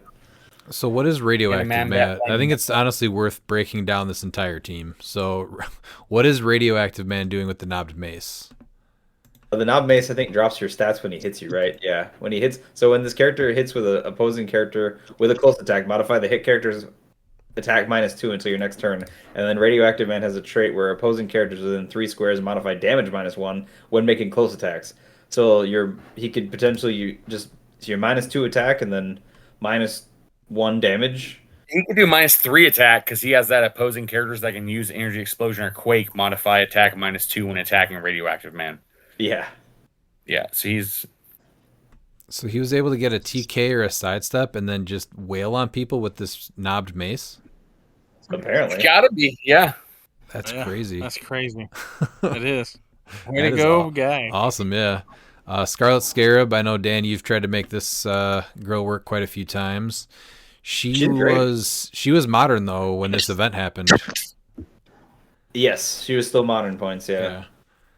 And then with the mace, so just giving her knock. Oh man, 2 points to give her knockback with her pulse wave. Yep. Wow. How is that not getting played more? I don't know. I feel like people just forgot about it. That's the fun part of Silver. There's so much stuff that somebody finds a crazy combo that everyone went, why would I ever play this? Stuff like Pulse Wave. Yeah. Yeah. For 2 points. That absolutely makes things great. Well, and he evened it out with the knob mace for 3, so you got an even 5. So then it works with all the modern stuff, so you got to the even 0 number eventually. And then is he giving Tony Stark the golden armor just for the flight, really? And the invuln. Then Tony can't just be oh, he doesn't have a Yeah. reducer. Okay, to that last click. I thought he had invulnerability already. Well, and is it also where he takes the max of 1 damage? Oh no, they have to have Wonder Woman for that. Yeah. Okay. And then Josiah X is not a bad prime. He just never saw too much play. much better than the Legacy. Oh yeah.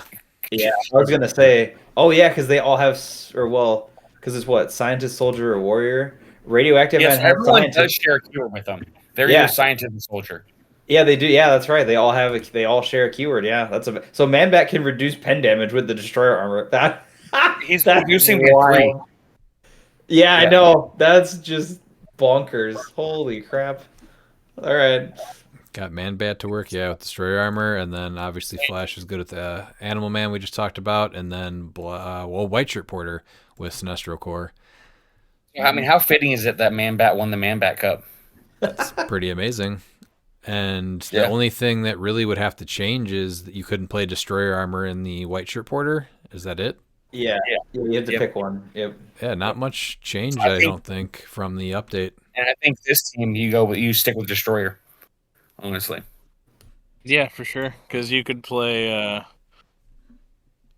the 20-point TK Flash instead of Porter now. Or you could play Collector, the 25-point one from. I don't know if he has the right keywords, but. I We mean, got this that. is unthemed, so. Well, we just looked at the top 8, and we just saw 8 unique builds. So yeah, this is exactly what a silver event should be. This looks like a lot of fun. I'm looking forward. That's why exactly why I'm looking forward to playing If, Silver thi- and Washington. if this is states, this is gonna be fun to watch or play. Yeah, I can't wait to go to this event. Yeah, like this was a must. But I'm how going. does not playing in this event look so much more fun than playing against a 200-point Kong at like 7 times and like 13 Spirit of Vengeance teams? That's And 8 Colossuses. yeah. And then people are also going to look at this event and just go, my team just wins. And like I don't think they really understand like what this event this is showing you a healthy region where people are going to play fun and competitive. Like all of these teams were just fun, competitive builds. Well, it's not like they were bad. They're all good. No, not at all. They're all- Yeah, they're but all- everyone's just No, looking at them and scoff. He's without actually highlighting looking the fact at that what makes it the good. field was diverse. It wasn't the same builds across the top cut. Everyone ran something different and did well with it. That is what we strive for in Silver. I mean, the Intercontinental Championship was the same way. There was far and few builds that were copy and paste. No, So, yeah. Like, it Obviously- speaks for itself when the format can thrive and be anything versus, the format is quote-unquote solved, and you're going to see these 4 figures be your top cut figures. Yeah, and So I'm obviously looking at the meta for the Man Bat Cup, and number 1 was White Shirt Porter on 3 teams. Which I think for people main have talked about the Black Shirt Porter being yeah. the one that's Well, usually the yeah, one popularity. played the most. Oh no, Black I got Shirt. black shirt at Yeah, 14. I did fix it. Yeah, Black Shirt on 4 teams. Oh, okay. Oh, even Yeah. Eddie Guerrero made a team. That's amazing. So 4 out of 18. But like, Yeah. who had going into this event of 18 people, who had 85 points radioactive man going 7-0 and winning the event? I mean- yes, it's Oh, amazing. it's weird because like I looked at this team and in my thought I'm like I don't understand and like the linchpin was the prime. I'm like, oh, that's what makes a lot of this go. I was like, And this also comes into play too that not everyone can make this team work. Callan is a very, very meticulous, great player. Like he is. And it's not because I joke about being called a pathetic Northwest, and that's just it's pretty much an inside joke, and because the top it's really top heavy, but there are some really great players out here that can just play teams and know how to play. Because if you look at Brian's teams and like you're outside the region, like you're just gonna assume that like Brian's just not a good player, and that's absolutely so far from the truth. Pete doesn't think Oh. that. If Callan ever listens, by the way, which I hope he does to this, hey, for free, you can get your longsword on Josiah if you want a little bit of a bump to make him a slightly better attacker because he is a warrior, so you can get your longsword for free. So he's got CCE up top. So just my 2 cents to make his build even a little bit more deadly. Yeah, and he only had 1 map, so if he picked a map, you're going on the Antiquities Warehouse, which is amazing because he's the one that won Washington States that year. Nice. Yeah. Yeah, this is awesome. I hope that this is kind of the start to a lot more events out in the Pacific Northwest, and this is kind of like a breath of life out there. Because when we started playing, we did not really have the scene that we have here now, and I was in awe of what they had out there. We went out there; they had like this amazing 30+ person event. They were doing the 2v2 events, I think once a year, and they had like all these annual things. Like it was awesome what they had out there, and then just people stopped playing over time, and it was really sad. So I really hope that this is kind of like the start of something growing out there again. So, dude, especially finally figuring out how cheap it is for me to get to Washington. Like the round trip plane tickets are just insanely cheap, like cheaper than gas. But yeah, congrats to Callan for making that work. That's awesome, dude. Good job. So Merritt messaged me and sent me some of his thoughts on it. I'm gonna try and do my best Merritt impression. Not really, but Okay. he said that Edward K, who I know listens to us, I've talked to him a lot. It's awesome. He brought new players for their first tournament from both Spokane and Oregon, and then Zach Strong and Aubrey Waltman both came out of retirement for this event. And then he was going on as teams go. Cal was pretty dominant with his Stark team, obviously, and then so was Brian for his Q Prime build in terms of Swiss. The giant penny on Brian's build caught some people off guard and was pretty effective from what I saw. And then Alex Farrow was doing well with his build, but dropped after the top 8. So Jeremiah got into the top 4 and had a rematch with Brian. And Jeremiah is also like a new player. So it's awesome to see him do that. And it says he pulled off the upset against Brian by spreading out his team. And then Brian was awesome in defeat and really psyched for Jeremiah because that's what Brian is. Brian is just an awesome player, and he's not going to be sour. Yeah, and he's a relatively new player, and he was playing a team Cal made him without much practice. So I know. So both teams that Cal made looks like got into the finals. And then Cal's top 4 match with Will was a lot closer than the score would indicate. They actually rolled off in Swiss, and then Will played his team well, but I think luck just wasn't on his side. And in the top match, it was close until the last 3 minutes when Cal used a crafty TK to take out Venom God. Jeremiah was in the lead most of the way. It was a Scarlet Scarab running shot pulse wave that pushed Venom God off the map and to seal the victory for Cal. That's wild. Yeah, that's an awesome. And then he also wanted to shout out to Charles Constant, who I know listens to us, Cal, and Jay Patel for donating top 8 prizing. Nice. That's awesome. So, yeah, Jay has been really good. Like Jay is really trying to keep the Washington. Like he's one of the core names up there that's helping with the pricing they gets from all the battle royals, all the extras from worlds and all that. Like he uses that as prize support. And Jay's awesome, man. Yeah, he's awesome. Yeah, that's an awesome event though. Thanks for adding all that at the end there, Miles. And to Merritt for sending that over to us. Yeah, absolutely. Like this event right here is like. That's why I'm like, I want silver. And then the moment Washington, and so obviously Washington loves their silver. I mean, look at these builds. This is a build. These are builds from people that just, love the format. So yeah, I'm looking forward to playing in this field for sure. Yeah, look forward to covering the event after it happens. All right, let's wrap this up with listener questions. You've got questions, we've got answers. Your ass better call somebody! First, we have Caleb Cadu. Thank you, Aaron, for making Silver such a great format. I love Silver. Good job. It's awesome. Have you thought about making 2 different restricted lists, one for characters and one for other game elements? I feel that everything on the list is warranted, but like some are just not as bad as other things, so choosing between an equipment or a character just feels bad to me. Then maybe you could put the barrel on there and we could at least get it back at a cost. Justice for the barrel. Hashtag justice for the barrel. So this is a new idea people have been asking me. I haven't actually thought about that. Maybe it's something I look at going forward. Maybe it's not. It really comes down to how it's presented on the win. That might be a reason we just stick with the list we have currently. But I will look into it. It's not a horrible idea. But I also have to be careful because of stuff like Prime Spider-Man being a really good example of him still being able to be played with a restricted equipment that makes him over the top could be a big feel bad for players. I could see that, yeah. I do like the idea of this, though, for sure. Yeah, it's not a bad idea.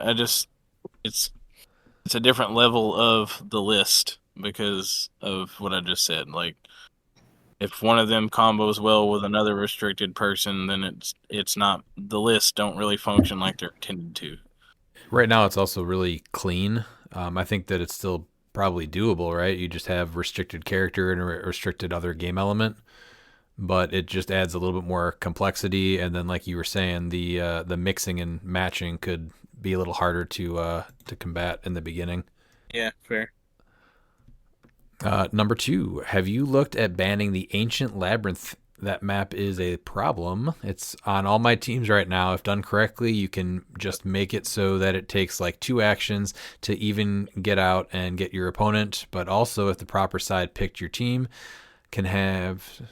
But also, if the proper side picked, your team can have your sideline extended depending on how big your team is. I think you mean starting line or starting area, because that's basically you pick the one side with 6 squares and suddenly you're out 2 squares. Mm-hmm. Yeah, I'm not a big fan of that map overall anyway, because of stuff like that. It's definitely on that map list conversation I need to have. So Maybe it's not legal for states. Maybe it is. We'll see what WizKid says when I talk about it. Okay. Thoughts on Lobo? I think he has great potential, especially with Spot, with Animal Man, main force, with the Avatar on Spot, and Scarlet Witch at 35 points. Miles, Spider-Man, and in Silver also have the Wonder Woman bracelets. Is a great start for a team. Maybe Forbush Man, and honestly, Nort too. You're getting carried away now, Caleb. He would be the MVP. Just got my hands on Forbush Man, Phoenix, Kanto, Deceased Black Adam. Shout out to Jacob Bishop, still trying to figure out teams for each of them. But here's one for Black Adam, Kanto, still trying to figure it out, what to tweak, but it's very interesting. I did not take a look at this one. Did anyone else? So it's, if you're talking about the Black Adam one, so it's Black Adam at 75 with the bag of holding, Caveman Wally West with the longsword, Prime-Reverse Flash with Stormbreaker, Kanto at low, so 35, the Kooky Captain America with Mjolnir, and then Scarlet Witch from the Kooky Quartet as well at 25, and then Degaton with the Indigo Tribe Ring, which I actually like. That's a cool call for that one. If you're Like gonna that, but Black Adam, I think, really benefits from extra parademons, and That's with the what I was Apocalypse gonna say. Planet pack coming out, yeah, the Parademons really help him. that's where you a get the lot. most out of him. Like, And I will because say he can die quick. the Ring of TK is way better on him too. You get a little bit of terrain shenanigans, and then you can use Perplex after. Yep. I've just never seen the Bag of Holding ever play out. It's neat, but There's- it just never does. There's not a lot of things that you can put in the bag of holding besides equipment that he can benefit from. Like if you're just trying to scoop up the equipment after, that's cool. But I'd almost rather crush the equipment. to treasure get the chest. point. Pete, are you there? Yeah, I'm here. Tell me 3 things you can put in the Bag of Holding. Well, you can put equipments in them. Yeah, name 3 I mean, what equipments. equipment are What you would finding? be your favorite 3 equipments to throw in the Bag of Holding? If you could just find it laying around. Yeah, like on a bench or a tree. Well, destroyer armor, soul Okay. gem, power gem. That's 3. Those are your 3. Mhm. All right. Thank you. This. What is this? The modern team though? I think this is neat though. This could do well, but yeah, I think Miles said exactly what I would have said too. Black Adam needs parademons to just go wild.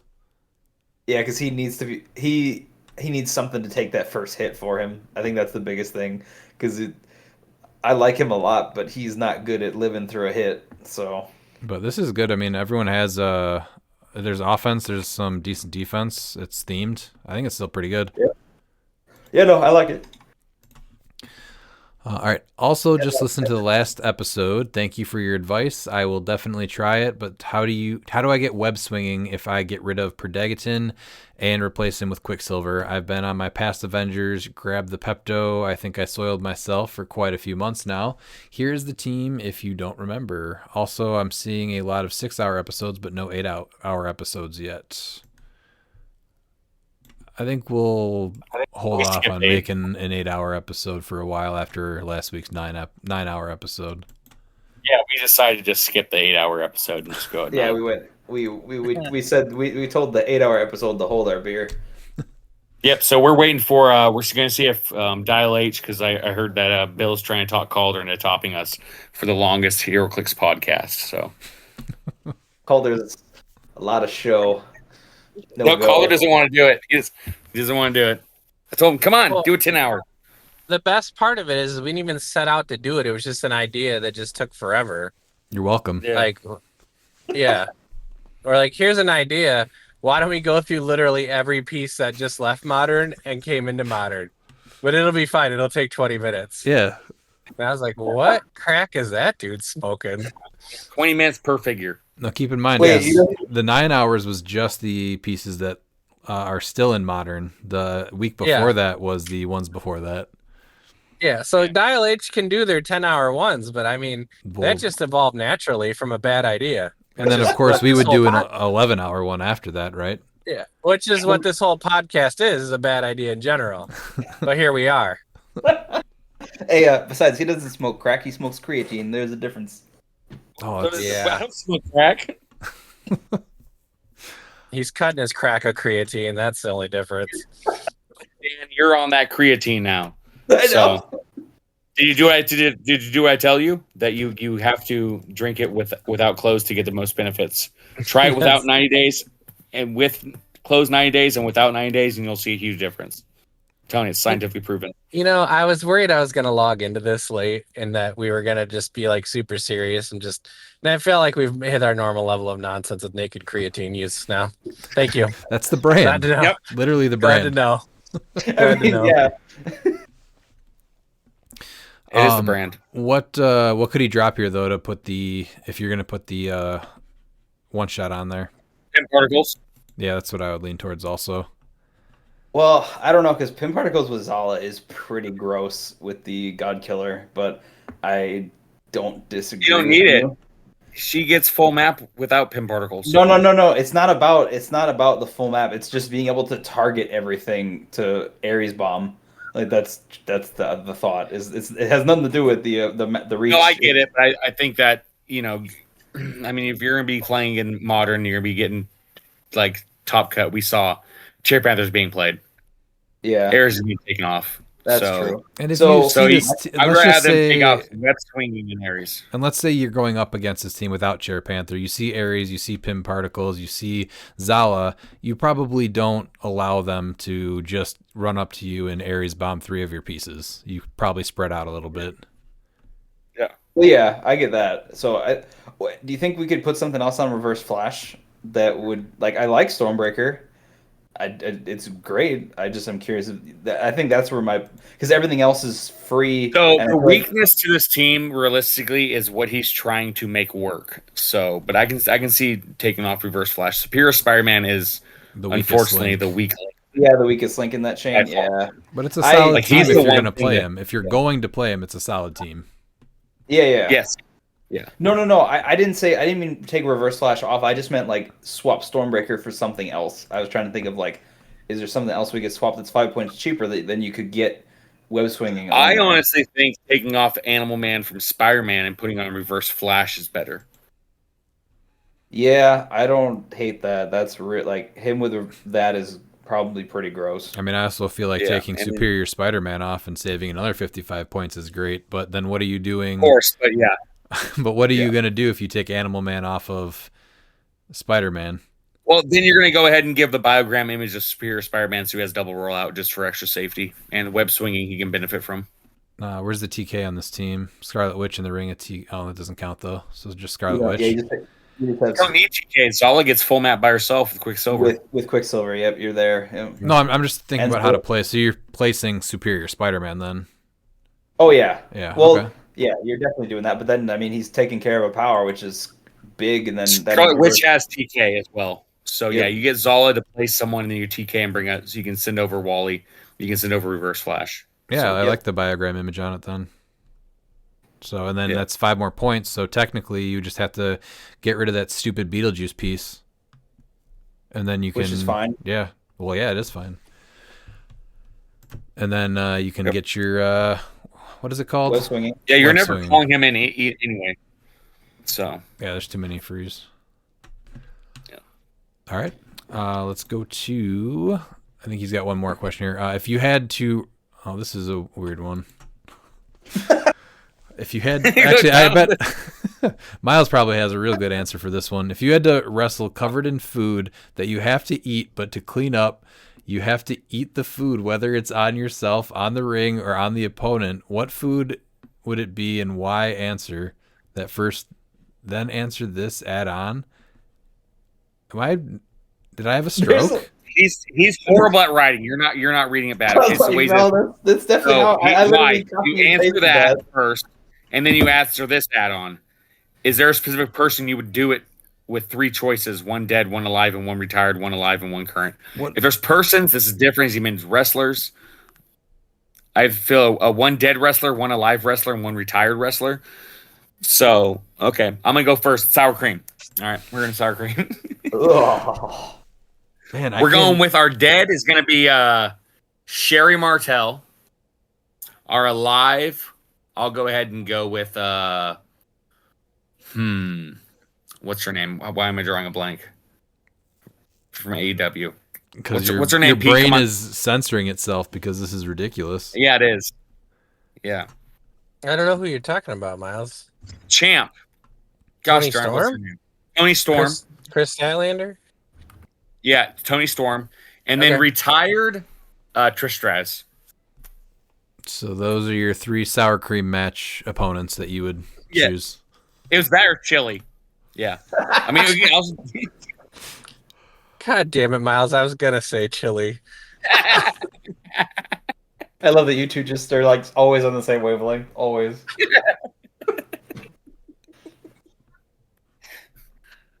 I'll go Glizzy's. Wrestle covered in Glizzy's. That's a good one. a Glizzy match. Just chucking them in Glizzy people's on a- faces. Glizzy on a pole match. yeah. So who are you eating it with? I don't know. It's getting weird. I would do the mandible claw with the Yeah, Glizzy I'll in my pick hand, for though. you. I'll do the mandible claw Yeah, we'll with do the Glizzy in my Chavo hand. Guerrero, Eddie Hey, you Guerrero, messed it up, and Rey Ryan. Mysterio. It should be the mandible glizzy. Yeah. Yes.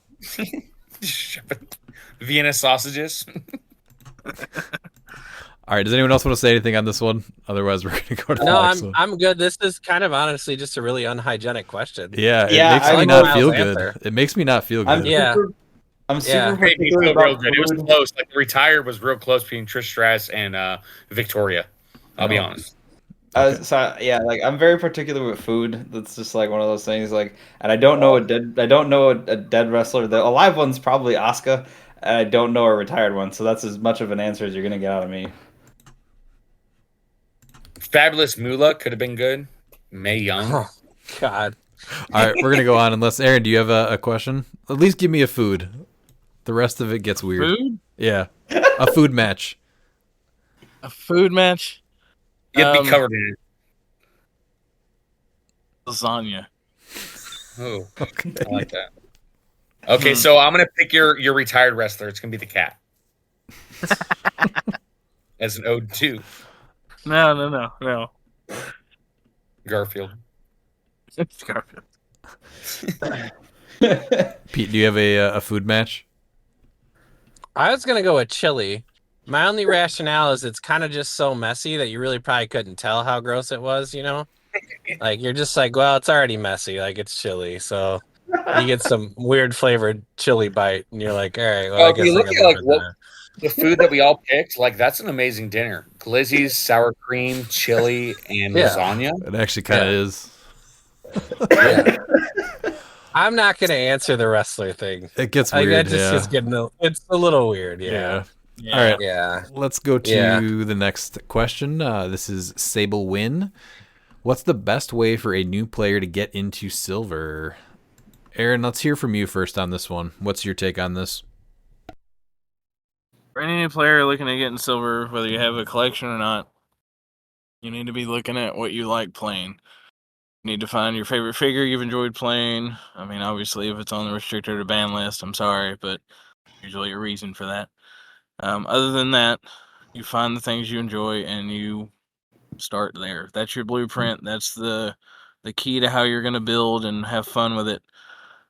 You should always start with things you know and love. Once you feel comfortable in the format and you see how everything like ebbs and flows, then you can branch out and try new things. But definitely start with what you like. It's going to be the best way to ease into the format and have a good time and learn what tweaks you need to make to probably or more effectively make your build better for you in Silver Age. I do think simplifying how much you have to like keep track of. So playing a tent pole or an OMA might be a good idea if you're just getting into silver. But silver pieces can be pretty relatively cheap too. So I think it's not that hard to just pick up a few.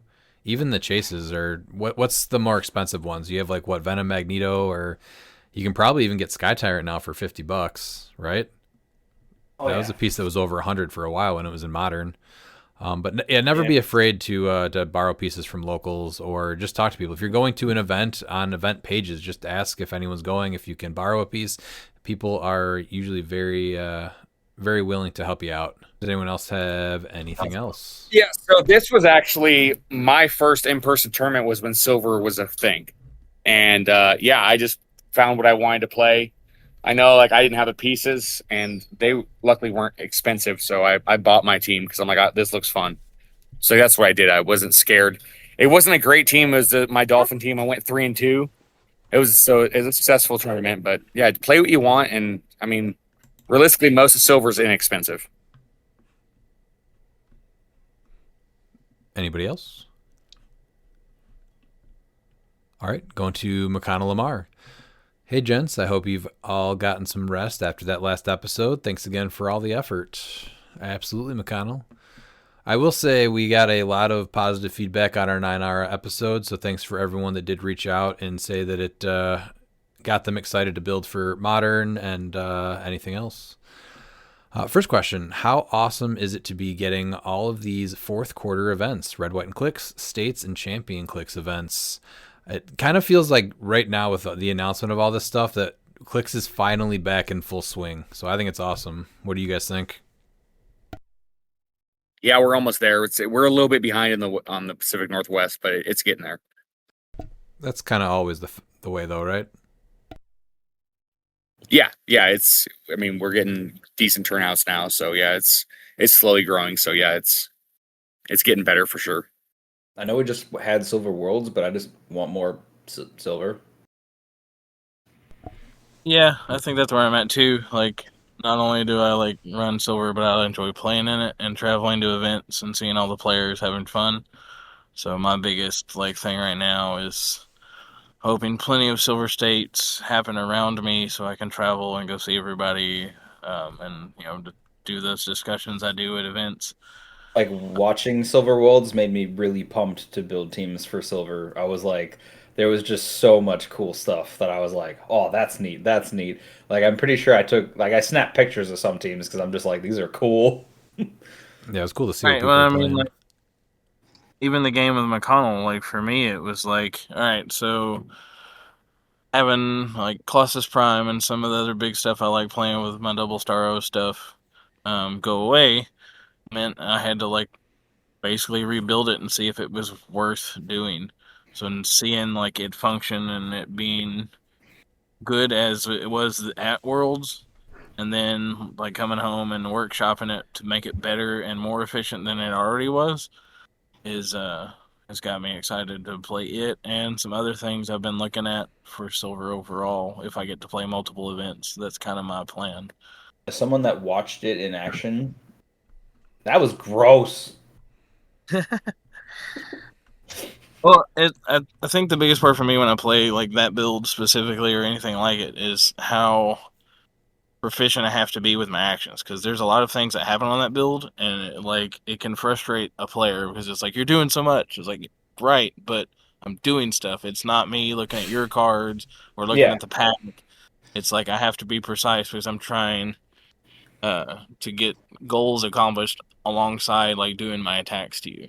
No, no, So you were super succinct about it. Like there was like the gameplay was super smooth to watch.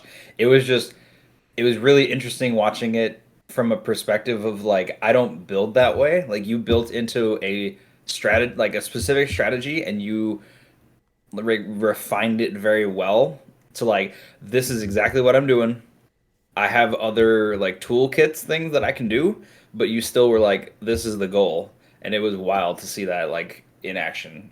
I was like, oh, because like going watching Starro go from hey I'm 20 points to hey I'm 260 in a turn. I was like, I would not know how to fight that. well, it's the pressure thing, and then like if I run into like the Elsas and everything, I'm not just dead in the water. Like I No, don't rely on Legacy Starro to make the team function. He's no, just another attacker. yeah, So it's like people see that and go, "Oh, you can't heal. Your team's like not good anymore." I was like, "Well, I feel bad for you because this is still happening." no. Here you go. You didn't even need it. That was the thing. It was just another point of pressure that I'm like, well, I have to get over there because he's just gonna crank up the other Starro, and I'm like, then I have this other big thing to deal with too. And like so, there's plenty there. Like, and that's what I mean is like as you get into the format, like having something you're comfortable with and proficient with is going to make your experience a lot better than fumbling around trying to learn something you've never played before. And I don't mean a jab toward anybody new with that. It's just like you need to walk in and feel comfortable, and then you're going to have the fun. And then you can be like, hey, let's adjust so it's a little bit stronger. And this is what I was missing. I see it now. Like, you want that kind of interaction with your games. And a lot of this silver community is going to be like, hey, I think you should look at this, and maybe it's going to make this team better. Or that was a really cool trick I hadn't seen coming before. I'm going to have to watch out for this build going forward for the rest of the day. That's the type of things we want in this format. So. Number 2, with the alternate cards from X-Men 97 seemingly only coming with bricks and not in boosters, how hard and expensive do you think it will be to acquire them? I do love the cards. I think they're coming in chase boosters too, though, aren't they? So that might help. Yes, they are coming from what I saw. I believe they're also coming in the chase boosters, but I still think they'll be, especially depending on how good they are. I think a couple of them are pretty solid. They all look worth owning. Yeah. I'm just, you know how people try to boil things down. That's all I'm trying to get at is, some of them will be more expensive because some will be like, well, this is really potent and might be really stupid in modern. So, well, the like in the past, obviously, legacy cards usually have only come on the top of a brick. So you buy a case, you get 2. There's at least another reason to get these chase boosters now. I feel like Lantern Legacy was honestly a little weak. Like, I think we opened 2. We had 2 chases, obviously, and then did we have we had 4 rings. rares? We had 4 rares and rings, but the rings are so easy to get. Well, I know, but that's why I really think that alternate paint jobs, like on more than one figure, like really, I think can add value to it. Like I said, with Sinestro, if they would have had Sinestro painted as a Green Lantern, that would have been really sought after. Even if it was the exact same as the normal time, it's fine because it's something different. The alt art Werewolf by Night from Next Phase was probably one of my favorite chase booster pulls, and it's super rare. But I didn't realize how rare that was. So yeah, I would love to see that. But my point was the fact that you're getting these cards also in the chase booster, so it does at least make the chase boosters a little bit more valuable then. Because like I said, Lantern Legacy just did not feel like that. I mean, you guys played, or Dan and Pete, was it 4 rares that we got and 2 chases?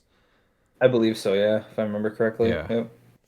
Well, so the thing too, though, that I'm a little sad about is that Lantern Legacy was so nice as far as like what you got in your booster. So this feels like a bit of a step back as far as like what you're getting per booster, right? Because you're not getting like the alternate cards randomly thrown in the boosters. You know, you're only getting them on the bricks, and like I really liked that for Lantern Legacy. It was like, man, you opened like, even though I didn't get a lot of Lantern Legacy, like when I opened my boosters, I'm like, man, I might get a team up card, I might get a legacy card. It was dope. So that's where I think a bit of a misstep there, but it's like a minor gripe, I guess, in this one. I think part of it too depends on, are we getting 7 alternate cards, or what was the number of legacy cards that we got in Lantern Legacy, like 23? Yeah, it was pretty high. So the higher the amount of cards to collect, the harder that's going to be. So I think that's a huge factor that nobody even knows what that is yet. If we've seen them all, there's not even 10, right? There's like 7. I wish there was an easy way to determine what the alternate cards were in like on the like in the set itself, because then I could tell you. But there's at least 10, I think, at the very least. I think we've seen 10 at least so far. So it might not. Once everything kind of settles, people have opened up their cases, and the chase booster events have gone down. It might be a little easier than people think. Number 3, with people presumably traveling for the Champion Clix events, how do you think stores should go about choosing their formats, silver versus modern? So since the Champion Clix Fall Festive is modern, Red, White, and Clix is modern, the main event at Orlando for Champion Clix is modern, I honestly think it would just be nice if silver, it was just how States was. I think it should just be silver with no choice.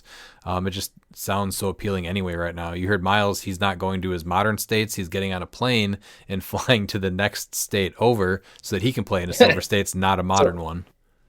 Yeah, I'm much more excited to play Silver than Modern. Like I'll play Modern, but I'm way more excited to play on Silver. Well, the reason why is because states would be the only silver format because we have three different CCOs. I see the fall and then the tropical that are all modern. Hmm. Like states is the only time we actually can get multiple Silver. silver events everywhere. Yep. which is what I really wanted us to push. The the idea that there's not plenty of modern events is wild to me. TCO definitely pushes them out. I mean, Wes and his event, Red, White, and Clicks. I'm gonna acknowledge it because it's definitely a modern event. We've also got the CCO like main event not far off from after the ones we're doing now. We're probably gonna get one more before that. There are plenty of modern events happening, so I don't understand where people go. We need more. You just want WKOs, and you don't understand that you're already getting those with CCOs. Yeah, Yeah, and CCO then is well, covering so much modern, and they're doing a perfect job of it. So I think that we Yeah, don't need to have more modern somewhere else. yeah, because like what we're gonna because you have CCO, you have Adepticon was Modern, you have um Origins Modern, and then Nash was not well that was Nationals, and then you have Worlds is still Modern. So I mean I'm pretty sure like every couple months there's a Modern event at minimum, if not like every other month, because like CCO and Adepticon were back to back basically. So And if you have stuff like states or these CCO events, there's a lot of times that they're on other weekends, people are doing more than one too. So just because, it's states or it's a CCO event, it doesn't mean that people only get to do it once, every 2 months. There's people that do 2 to 5. right. Modern is definitely getting played a lot, and that's what people wanted. More events, they're getting them. With Silver, we definitely need to be continuing the high we had at the Intercontinental Championship. People showed up and showed out for Silver. I wanted to see what Silver States looked like after that, knowing that people were excited to play, and this update dropped, giving people more of what they wanted from the format. Like, this is something people asked for, and I made it happen. So I'm curious to see how many states are actually silver, how many are actually modern, and we'll just go from there. It's whether you picked the big kit or you picked the small kit for your states. That's a venue decision. Um, Obviously, we want people to make their money back and then some for every event we run. But I definitely think that modern, you're missing out on fun and creative and diverse formats.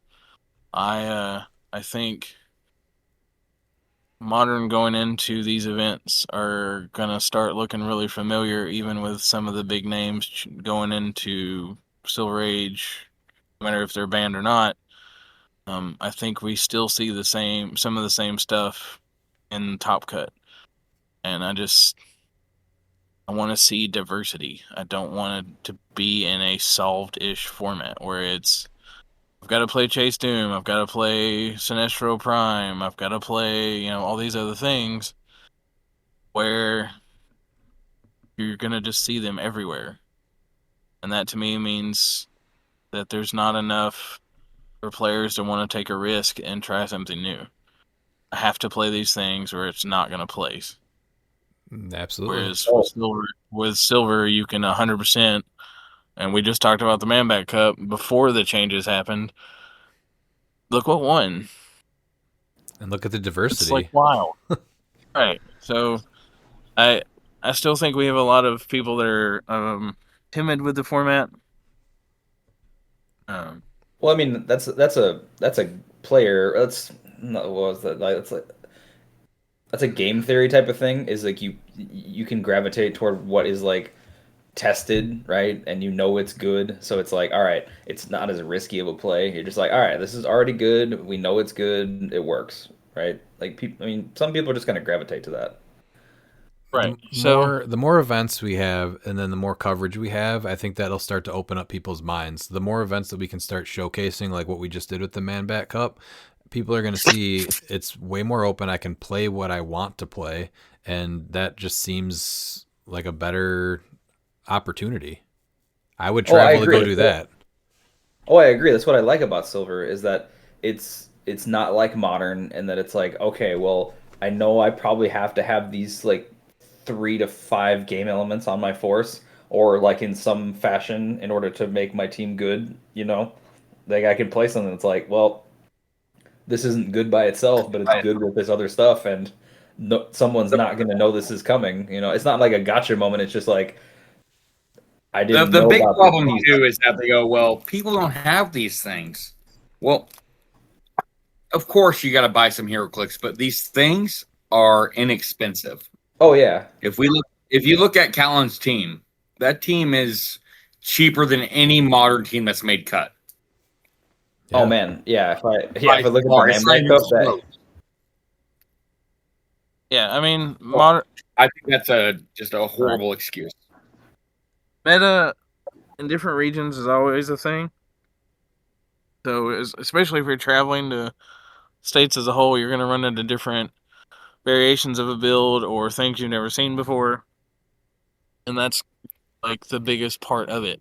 You can't prepare for everything for Silver. You just have to make sure your tech can handle almost everything. Everything's going to have an answer. It happens. But you need to be able to function if you run into your answer. What does your team do to survive or win against the silver bullet for it? If you can come up with that for your build, you're going to be fine. We had Diego, and I'm going to shout him out because he was one of the players from the Intercontinental that you guys sponsored. He was super anti-silver. He played and had a ball and is like, yeah, I got to work on my silver build for states, and he's talking about all this other stuff now. It's like, I told you this whole time. You just had to get through your first game. That was our real goal too don't- with the sponsorship too, right there. Is Oh, to, yeah. show people that, just go. Yep. Just go and try. That's all you got to do. Miles, that sounds really familiar. I think you said that to me a couple times. You're like, well, how does your team lose? If those were your words. Yeah. Yeah, that's it's important. Silver does have silver bullets. I mean, it is silver. But yeah, it's like we just talked about Animal Man and how he has definite silver bullets in silver. I'm gonna pick a power. You're gonna take an unavoidable for doing it. Whoops. He'll be the next restricted piece. yeah, I'm gonna shout him out right now. I already bought him right now. He's on eBay for 99 cents for everybody that wants him, since everybody doesn't have it and it's so expensive. But Darwin, the rare, I think it's 034 from Xavier School. And I don't think that's the only one. I think Darwin is the one that helps deal damage, but I definitely think there are other things that stop you from picking powers too. Yeah, there's also there's League that says that you choose a power and say you can't use that power, so you have to choose a different one from the same set. Nope. So, another prime example of why Silver Age is so vast, because you're going to get to go back and find these things that help stop some of the new meta that's appearing. Mm-hmm. I mean, do you know how awesome it would be to seriously see people playing Darwin? Right. That just Not if you have a he power. has 2 stop clicks too. He's a good figure by himself at 35 points. That does more than just that. I mean, he's really good for 35 points. He's not easy to kill.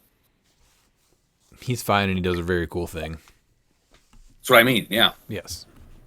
All right, let's go to JM DeJulio's question. Were there any consideration towards a split restricted list, one for characters and one for equipment or other game elements, as in you could get one restricted character and one restricted equipment? Is that a possibility in the future? That was pretty similar to the question that we did already answer from, I think, Caleb earlier. Did you have anything else to add to that? Or I think we covered most of it, right?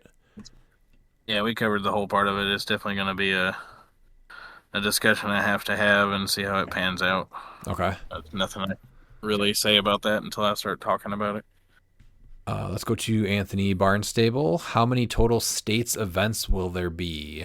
Well, there are 50 states, Anthony, so we have the potential of having 50 of them. Do I'd say at least you? what higher chance is the minimum of the lower 48. I I think. think Right? I think we had 30. I'm checking it right now, I was gonna say, actually. and It was do you 30. know, Aaron, how many states Well, events? How many states in the off the U.S. top of my had it? head, no, but I want to say it was 38 is what he just put out. Okay. Like it's not the full 50, but it's what he could get together. My And curious. that's not all. Oh, so is there a chance that we don't even have all the states that want to participate will be able to? And is there any provincials that'll be able to do this? I was gonna I say want to say there's Puerto Rico. definitely I think? provincials because you're gonna get Mexico, you're gonna get the guys across the pond. They always get theirs. So there's enough kits for more then. Yeah, I definitely think we're gonna have more. I don't know the exact number. That's not a me thing. That's a Howard thing. Okay. So I 3, have to look that up. 6, 9, How many 32. total 32 plus states kits are there? Do you know that? There was 48 from 2024, including the provincials. Okay. Oh, nice. That's cool. Boys, can you hear me? There we go. Not well. Can now. Do you have a sock in your mouth? Two socks, actually. It's shaped like a glizzy. I was gonna say I thought it was just a glizzy. It's Shaped been like- a day. It's been a day. The challenges have not slowed down any. I'll spare you the story. Okay? Do you have the answer to this one though, Aaron? How many total 32 plus states kits are there? Is that just like the bigger ones, or I'm not even sure Yeah, what that that's says. the big one. I'm unsure of that answer. Again, that's a Howard section of this Okay. stuff. But I mean, I would assume he's got the ability to expand any of the kits into the big kit, or he wouldn't have it listed like he does.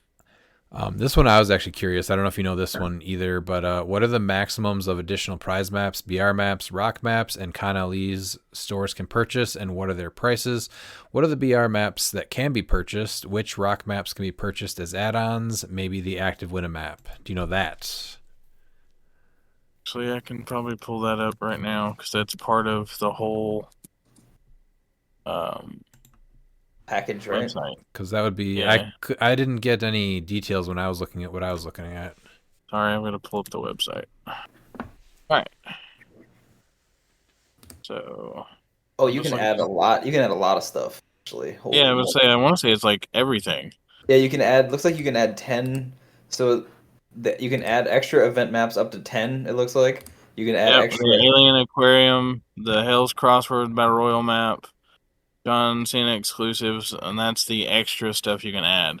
So, I mean, it's 10 of each map are extra, and then John, I'm sure he'd just throw at you. You can get up to 8 for extra John Cena's. So, I mean, you're getting extra of the States map, the Imaginarium thing. Mm-hmm.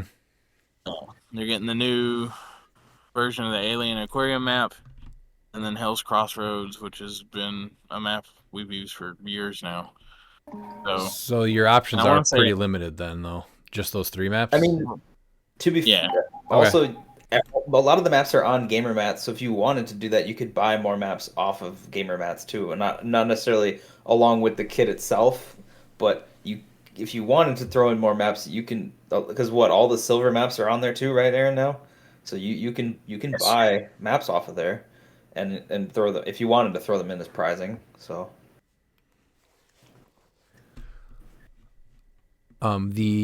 what's the active Winna map right now? Do you know off the top of your head? It's the Alien Aquarium. It is okay, so that's the one that's in there then. Okay. Yeah. What percentage of states do you predict will choose silver? That's definitely a number I'm interested in once we have it. I don't know if it's easy to predict that. Where do you think we lie with like 50-50? It's gonna be. I'm honest with myself, just because of how everybody's talking about modern. It's probably gonna be 60-40 is what I think. I want it to be 50-50. That'd be fun, but we don't have enough modern apparently, so I expect it to be a little bit higher. I still hope it's 60-40 silver to modern, not the other way around. I hope it's 100% silver. All right, let's go I would love for to it to be 100% the fifth question. It should be. Degeneration Clicks, if you could make one additional update to silver, what would it be? There's been just a ton of positive updates, so it's getting harder and harder to pick what that would be. Coincidentally, I think a ton of those changes were suggested roughly a year ago by us. But I already mentioned it before. Moving a big map where you're able to play on the smaller sides across from each other, I think that would add a little bit to the decision making. But other than that, like just a few additions to the restricted list. Sky Tyrant, Sicarian Iron Man, Carnage Silver Surfer, and the Grand Prize Apocalypse would be on the top of that list. Miles? I was going to say I have a different. Yeah, mine's very simple. I would require all states to be silver. that part. I say the quiet part out loud, Miles. I like it. I will. Absolutely. Because I'm a really quiet person. Mine will be restrict the liar ring. There we go. I will say the quiet part out loud. I know Get how outta here. stupid that 5-point ring is. It's fine. Oh no, I can do stupid things with that ring. Liar ring it's up there for sure. Pete, are you around? What are we doing? I think so. We'll see if the phone holds up here. Dan's talking about all the things you can do with the liar ring. He's come up with some really unique choices. I'm gonna defer. What? Telling the truth. My initial reaction was one thing he was doing with it because it's a ring. But Yes. anyways, so what are we getting rid of for silver? No. What are you adding? What would you add or change? What would I change? Yes. Yeah. I would like the simple question answered. Why in the name of Zeus's butthole is not all state silver? Like, why is there an option? You just came off of the best silver event of all time. You have nothing but momentum. And now we need more modern events? We don't need more modern events. If people want modern events, they can run modern events. This is silver season, baby. Silver like the hairs in my beard. Bring it on. That's right. And the silver on the sides of my head. Yep, I agree with that statement. Aaron, and obviously you have a lot of impact in this. Is there anything that you can share with us that you wanted to change that we're not able to change? I mean, how far back are we going? Or you just mean this year? Let's go since Worlds. Let's go since 1952, Aaron. Just start in a list format, and we'll get Start the on words. this. Yeah. Which, fun fact, that's when the first silver set was made. Yeah. We need 20 more hours of content this week. We got records to set. So I think we're pretty much on par with what I want going into this after the Afterworlds. I really wanted the generic thing to be live pre-Worlds, honestly. It gave us some time to iron out a few more things, so that's fine. The map list is the biggest thing I want to address, and I've already said I'm going to work on that. So, all right. Yeah. Which state events are you all planning on attending? So we're obviously going to be making Wisconsin. Illinois and Indiana are possibilities for me at least, but that depends on date and location and format. I will also try to, because I'll be judging Wisconsin, I would like to try to at least make one of the other states, so Indiana or Illinois potentially. If the states choose to have modern, it's going to make my decision a lot easier. Yeah, that's also true. I will say this, since I can say it publicly. I will be judging Wisconsin, but I will still bring my team. So if we do have downtime during that day, I will bring my tokens. So if someone would like to challenge me, have at they. And then Dan can show you all of his tricks with the liar ring. Some of them are a little more adult than others. Okay. You're like, Dan, where's the liar ring? I see it on your build, but I don't see it on the table. Where is it? Oh, you know where it is. You know exactly where it is, sir.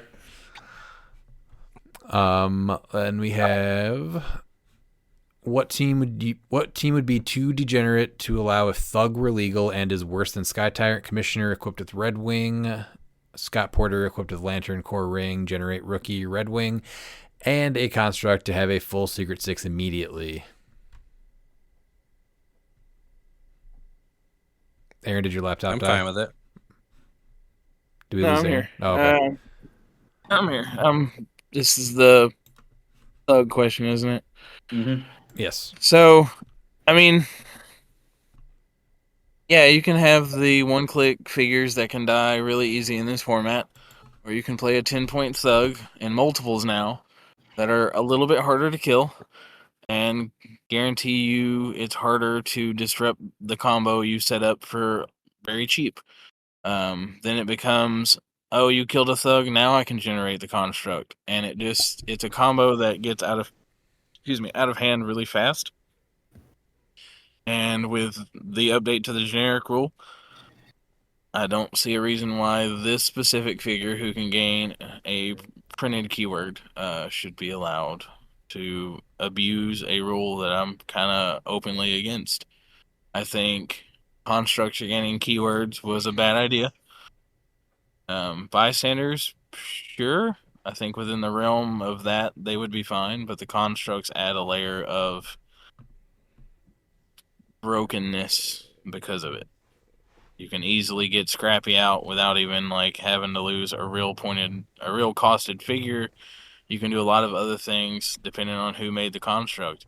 Hell, if I KO a construct Scott Porter makes, I get War Machine and Scrappy Doo. Yeah, that seems pretty dumb. Although I do like that was for free.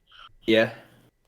So I mean, doesn't always have to make sense to the populace. I do my research, I do my work, I see where we're going toward, and sometimes they just have to stay gone. Stegron from Earth X.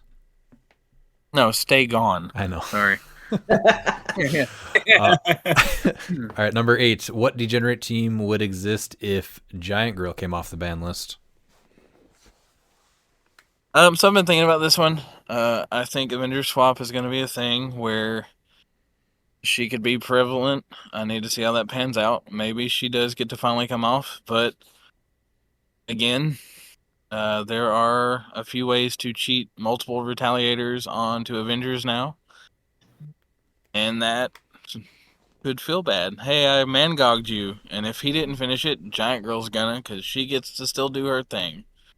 So again, you gotta look back at all the other retaliators and what combos with her and what new things allow those retaliators to join your force and how strong they are.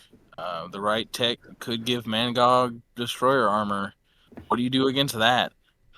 He's just stupid and hitting everybody because his retaliation says how many squares away he's hitting you. It doesn't involve his giant reach. And now he's +2 defense the whole time. And maybe pulling the Odin sword. Hold on, I'm jotting down notes. Keep going. Right, yeah. I actually think him with CCE is better because I don't want to make him a giant, but yeah, I don't hate that either. Right, but you know what I mean? Like, there's just one example of something that's already comboing with her and a restricted list item that still proves she can be an issue. Yeah. We're looking at all these autonomous things that players talk about and how much they add and break the game. I mean, it's basically a version of autonomous retaliation without it being autonomous. Because she breaks the mold for all the other retaliators. She's fine. There were a couple of pieces that I was curious if there was any thought on potentially taking them off the ban list with the way that the rules have changed and what your stance is on those. Obviously, Scarab is one that we'll never see come off, right? Even to go to restricted, I guess, is really what my question is. Say it again, and you broke up. I'm sorry. Is Scarab something that we could see ever come off the ban list and go to restricted? No. There's too much equipment and Silver Age and way too many things that are now make him way worse than he was originally, I think. Just giving him Mjolnir is, like, dumb. Mjolnir's fine. What about what about the ADW Hawkeye? So based on people high up at WizKids, he works just like he used to. I mean, if he worked as just he gets one more attack and then it's over, sure, I could let him loose. Same thing for Vulture Prime. I was told he can continue on doing exactly what he did back in the day. So Also, they're like, oh, it can just cycle and just keep repeating. Oh man, yeah, that's why he's never came off.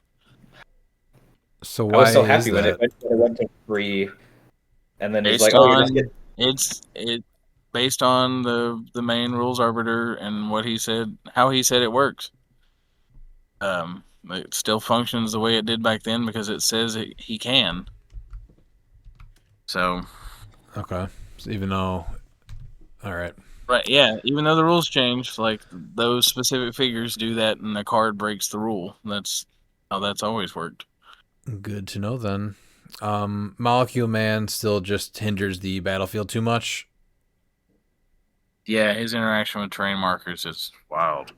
I was curious about that because of how much Destroy's blocking has, and how much removal of terrain has come around. So like, I feel like he's less. Well, it's all terrain. So Oh yeah, that's true. I was just thinking how he was used before, and he was basically just I put up a bunch of walls, and it's very frustrating. And like now, it's like, well, we've got the Crimson Gem, we've got other things. So I was thinking like, oh, maybe that's not as bad. But yeah, I could see his terrain interaction stuff being just wild in Silver. What's the Valkyrie that's on here? That's a traitor, right? I think she. Is it? I think she. Is the Valkyrie? Is it the one from the Luther build where she gets extra attacks? It might be the Mighty Thor Yeah, 25. yeah, no, that's the mind Yeah, control that's the one. one from the Luther build. Oh, the Yep. mind control. Okay. Yep. Um, Yep. Most of these I Yeah, know. it's friendly attack. What about the witches? Is that just their power erasure just too powerful with the rune marker? Basically, it's just like that's just never gonna be good, no matter what. I mean, I tried to get them errated to where they fall in line a little bit better, and things like they can't be moved or placed, but and activate the rune, and it just didn't happen. So Okay, they yeah, let me address them properly, then sure we can bring them back. But right now, on a small map, if you play both witches, you just don't have powers, and I just need one range cannon to go. Your team's dead. yeah, that's true. Because with the how much you can move them and place them, yeah, I could see that. Or it's just like, hey, we're here, and here's a rune, and you're dead. Wasn't How dare you on a fun and balanced format? Come on. One turn games, baby. No, get out of here. Wasn't Wendigo on this I didn't- list? Wendigo, the Colossal, Yeah. Yeah, the 2x2. Yeah, he was watch list. Oh, so he is legal. yeah, he's legal. Yeah, Yeah, but Well, you can only I play think- one of them, I was so gonna say it's not as a better one. It's only one. crazy anymore. Yeah, that's fine. I thought he was actually. I thought he was on the ban list. No. Okay, cool. I think those are all of the ones I had questions on. Yeah, everything else all makes sense. It's all pretty straightforward. So when are you gonna let Donnie Blaze cook? I wasn't even gonna bring him up. Get him out of here. Miles, you know why? He's a traitor, just like anybody else. So Whatever, I don't care. You know what? He's better than Daredevil. you can only play one Daredevil in Silver now, so it's not nearly It as don't matter. dangerous. I'm just saying Daredevil isn't banned. Donnie Blaze is better. Going to Joseph Coleman Harrison. When can we expect to see 048 unshackled from his chains in Silver? He's already sat on the bench through Rock Cup and Worlds. It's time he makes a return. Besides, it's been weeks since he's made any sort of splash in competitive play. Asking for a friend. It's been weeks. It's been weeks. I mean, honestly, Joe's getting the shakes. Joe showed that he's just too overpowered. So I think we just got to see the permaban on him, right? Forever. That is a good point. I mean, He is definitely going to get his full year out. Year. Well, no, in. who else? He went 30-0. Like, I think that's bannable. Like, that figure, no one could beat him Permanently. I don't think we've ever seen that done before. I mean, this just shows that Joe has I won't to say win. I'm with going something to else now. permanently ban him, but I'm definitely ready for him to be gone for a while. Joe definitely pulled the line and showed that he is a very good figure, despite a billion people saying it's not. 30-0 is a big achievement, but I mean, it's your own fault, champ. You proved he's too good to not He be did- restricted or It's banned. 1 for a year little while. for He every while. win that he had with him. Oh, that's in a good rule. 2025. That's a good rule. I mean, he did the same thing. He did the same thing that we did with the barrel. He Yeah. played him up and like, well, all right, you're taking a There seat. you go. When the barrel comes back, Ghost Rider comes back. Can you make that official, Aaron? No, I'm not saying that out loud. Okay, so you heard that. He said he's not saying that out loud. But you're No, not no, not no. saying it. No, Wait, no, no. Aaron, Yeah. what won't you say out loud? Yeah. I missed it. You're breaking up. I can't hear you. What did you say you weren't going to What say out will loud? you say out loud? Nothing. Nope. Mm-mm.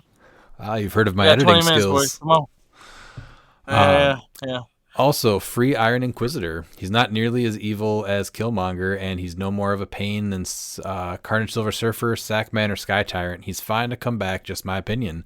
But the rest of the restricted list was looking crisp. Nice work, Papa Aaron. 9 out of 10 on the updates. It would have been 11 out of 10 with 048 back in the mix. He shall return.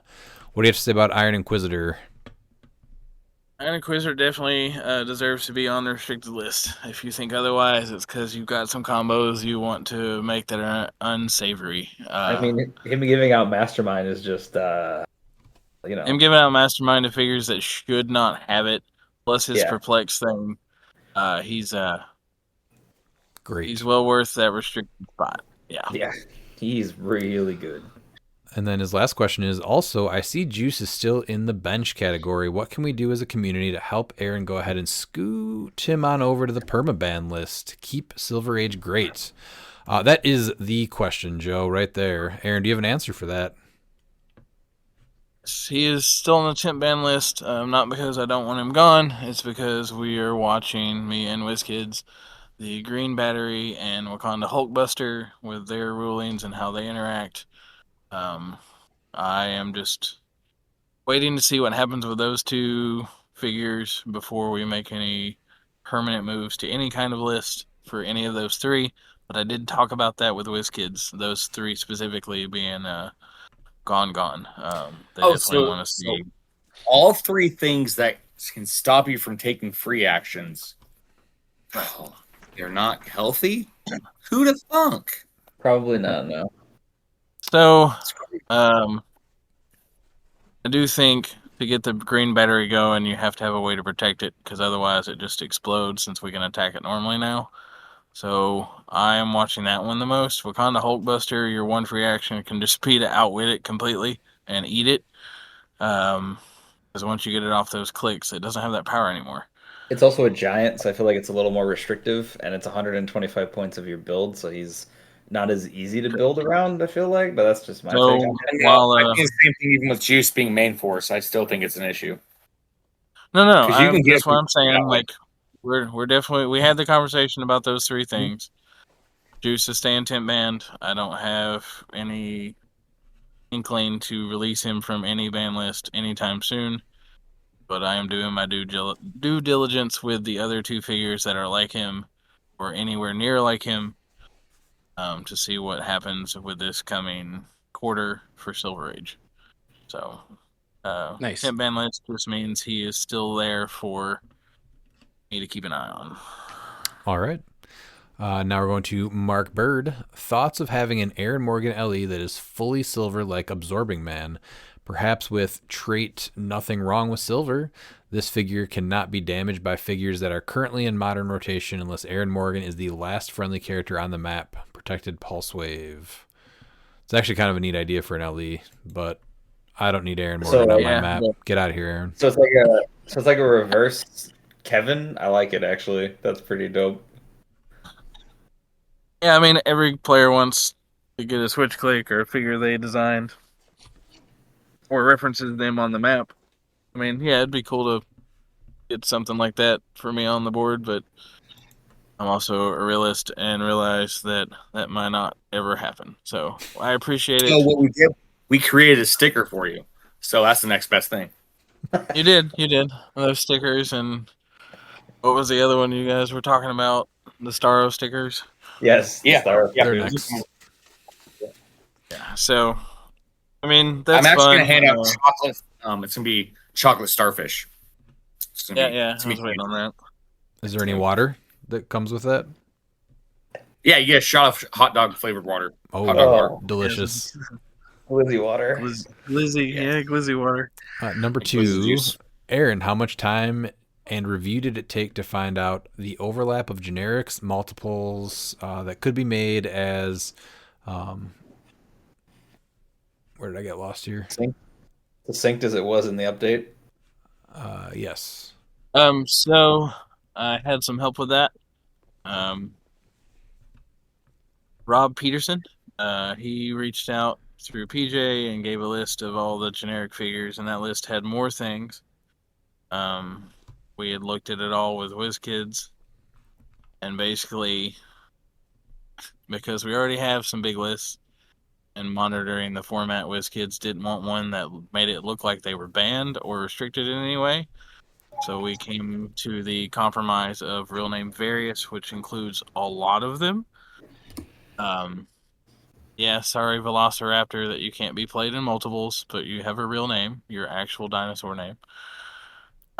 Stuff like that. It made sense for the Goon to be played on a team where you can run multiples and enjoy it, or Parademon and stuff like that. Just kind of like That's actually not a name for Velociraptor. That's just the genus. So I just wanted to let you know that that's not an actual name. It's just like right. various. It's no. The Velociraptor from Masters of Time definitely has like its full name. It's a genus, yeah, of the species. It still varies. It's a Mr. Genus to you. Yeah. Okay. Yeah. But anyway, so I mean, there are some figures like that where it's like, oh, this is a generic, I should be able to play it too, and allowing those open the door for some weird multiples to be played, and we just decided against that. So, Brilliant Various got a lot of it, happy with it, and it's live. Without bringing them to light, do you feel there's still some dormant combos that people have missed that Silver Age allows access to thanks to Lantern Legacy and X-Men 97? I think we definitely talked about one earlier. I don't like hiding the combos because I don't want people to be surprised and off put by them. No. Unless they're insanely degenerate, then it's I'm gonna deal with it. But even then, like Reggie's Luther build, I wasn't told about it before it showed up in an event, and so it just kind of rode roughshod over that event. And I reached out as fast as I could to Reggie and the people at the event. I was like, why did we allow this to happen this way? Why were we not stopping infinite combos?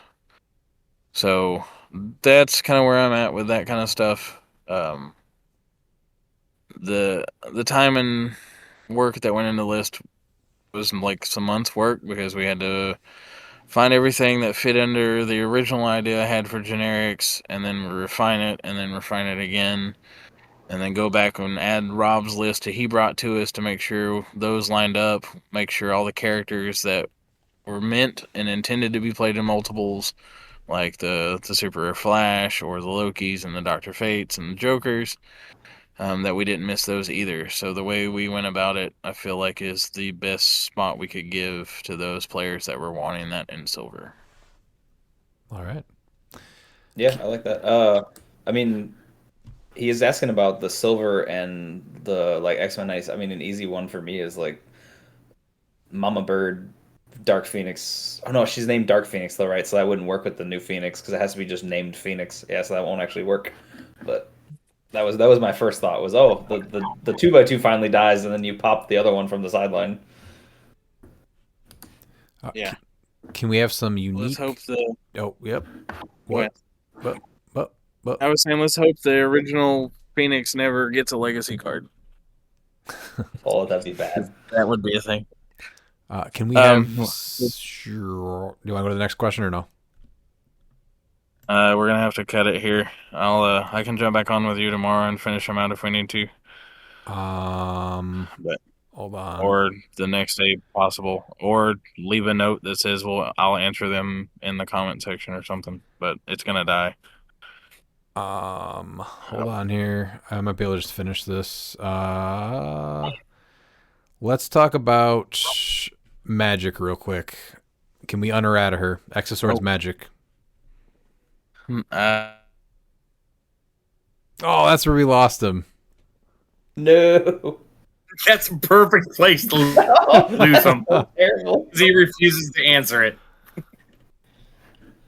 Did it? Is that where we lost it? Yeah. All I right. think he's gonna cut out. Yeah, I'm surprised. I thought he said we were good for a bit with the. He said 5 hours. He said I have 5-hour battery. Yeah, like it died fast. Yeah.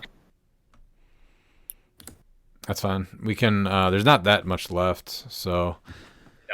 All right, here we can do this quickly. Oh shit! All right, here we go. What about Exosword's magic? Can we unerrata her? I will look into it. I can't promise anything. The unerratas I've done before were ones that made a lot of sense, and it was based on power creep at the time. So I mean, if we do, We lost X-Men swap. She's fine. it's not what the problem with her was. It was how she taxied people. But I mean, we have Space Dolphin now, so maybe she is fine. But I'll look at her. I can't promise anything, but we'll see. Because maybe they stop Space Dolphin from working the way he does, and then it's no better than she was. Well, they already errated him already once now on the. Yeah, he doesn't consider them adjacent for carrying. No, yeah, they already changed him. Yep. Yeah, so see, that's even more against her now. That was kind of the same thing. Because he was dropping people within range, not even adjacent for carry, and she kind of does the same thing. I'll look at her. We'll see. All right, and then you already talked to Dylan Cassabaum about maggot still restricted. That question. Yeah. Real quick, favorite signature or finishing move of all time from any era of wrestling? Oh man. I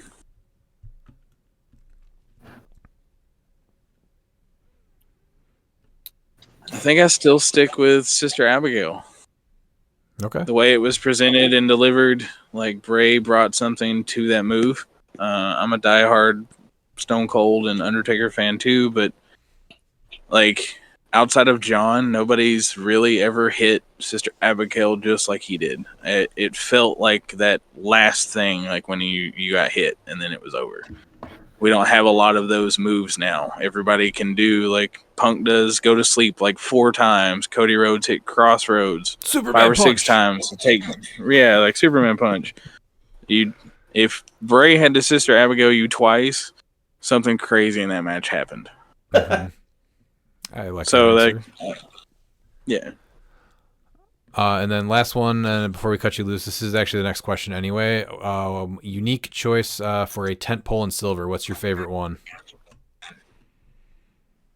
My favorite tent pole in silver? Oh, God. Out of necessity and a quick answer, probably Collector, and I haven't even built with it yet. Because Starro's not really a tent pole. Okay. So I think Collector would be my answer based on like how he's built and how he works and how he's going to be half of the build as a true tent pole. There are some older ones I might look at, but I think he's where I start if I moved away from Starro Tech. Okay. All right. Well, I think that's most of the ones that were specifically for you. If you see any of the ones that we did not address, if you just want to answer them on Facebook, and then we will catch up with you soon. Yeah, for anybody listening, if I didn't get to your question, feel free to tag me when this drops, and I'll answer them there. Y'all have a great night, and have fun, boys. Take care. Later. See ya.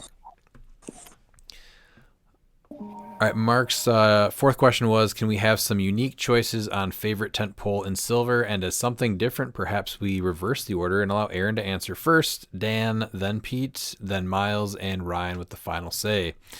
So Aaron just did his, then it would be It should actually go Pete. It should go Pete, then me. I mean, I 100% agree with Collector. Nope, it's got to be Absolutely. different. Unique choices.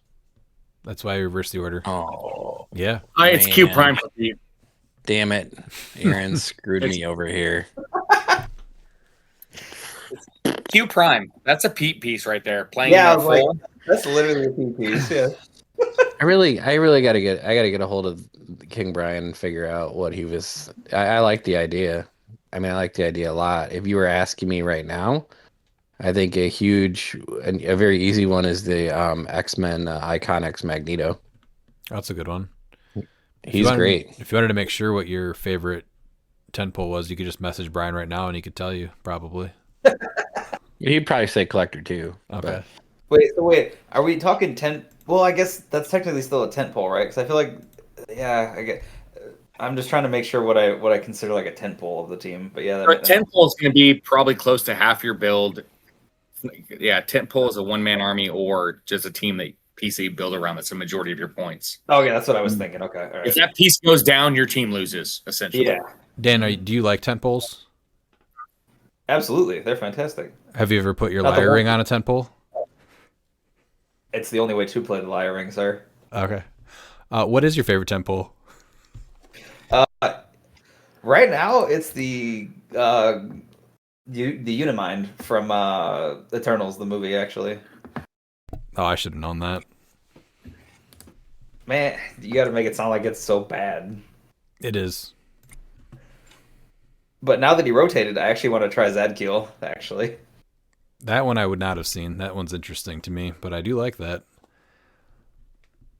Miles, do you have a favorite tent pole in silver? Yeah, so the first brick of modern clicks that I bought was JLU, and one of the super rares was the JLU Dark Side. He's been something that I've been trying to figure out what to do with. I still don't know if it's there, but I think that with the Apocalypse pack, maybe something's there, maybe not. But I'm gonna go with Dark Side. Just yeah. That one catches me off guard too. After playing the Sandworm in the monster game, I think does that count? yeah, Okay. it's That's a tent pole. The tent pole, yeah. It's Triple tent pole. it's kind of weird because TP. you can only play them obviously all together, but it's 3 characters. So I don't know if someone wanted to tell me no, but I mean, if it died, I'm pretty sure. Long that can take 3 actions. That's how I look at it. that's a lot of fun. If the sandworm goes down, you're pretty much toast, right? Yes. That's a tent pole. As long as you have the head, though, you always got a chance. That's what she said. Going into the 5th question actually leads perfectly into this. Sandworm Silver Age ideas. Get weird with anglers and time platforms. Go animal theme and see how many snakes and worms you can get out. Lean into cosmic or monster instead. So I think you just go full points and then you fill up the sideline with the next phase avatars, one-shots, and then bystanders, or anything that just does not break theme, because you want that Ghost Realm theme. I don't really think it's worth losing the ability to deal penetrating damage and go off theme with him. Oh, see, I like giving him pizza. I think giving him pizza is hilarious. So just starting the game with all of the sandworms having a piece of pizza, I think is funny. So I like the penetrating idea. I was surprised that you declined that. I mean, I usually feel like I'm Worm that penetrate? I feel like I'm usually the black sheep of the group, so I'm cool with it. The pizza idea is not bad, but yeah, the penetrating damage is just so huge. But giving it pizza with what's her name? 55 points, right? Deadpool and Elsa. Deadpool Elsa. Yeah. So that still gives you room to play the avatars also. So you could make that work. Yeah, so you're consistently making them. You can prob or you can heal it. So that's not the worst thing. But I just the penetrating damage was so big on so many pieces. What did Miles? Did you have anything else to add besides just? Do you agree with what I said, or would you change that up a little bit to still get penetrating damage another way if you can? So I was actually looking at. I haven't decided if I'm going to play him at 300. It's most likely going to be 200. But using the Prime Beast Boy to make him Teen Titans. Make him Teen Titans, and using the Wonder Woman, the Raven, Raven, yeah, to place it even further was something I was, That's an interesting way to play that. I don't know, again, if that's worth not dealing penetrating damage, but that is something you can do. I also like it with Kazar for 50 points to help him just move so much further. It's like, all right, you just move half your speed value. You can Teen Titans too. You can. I just, Same.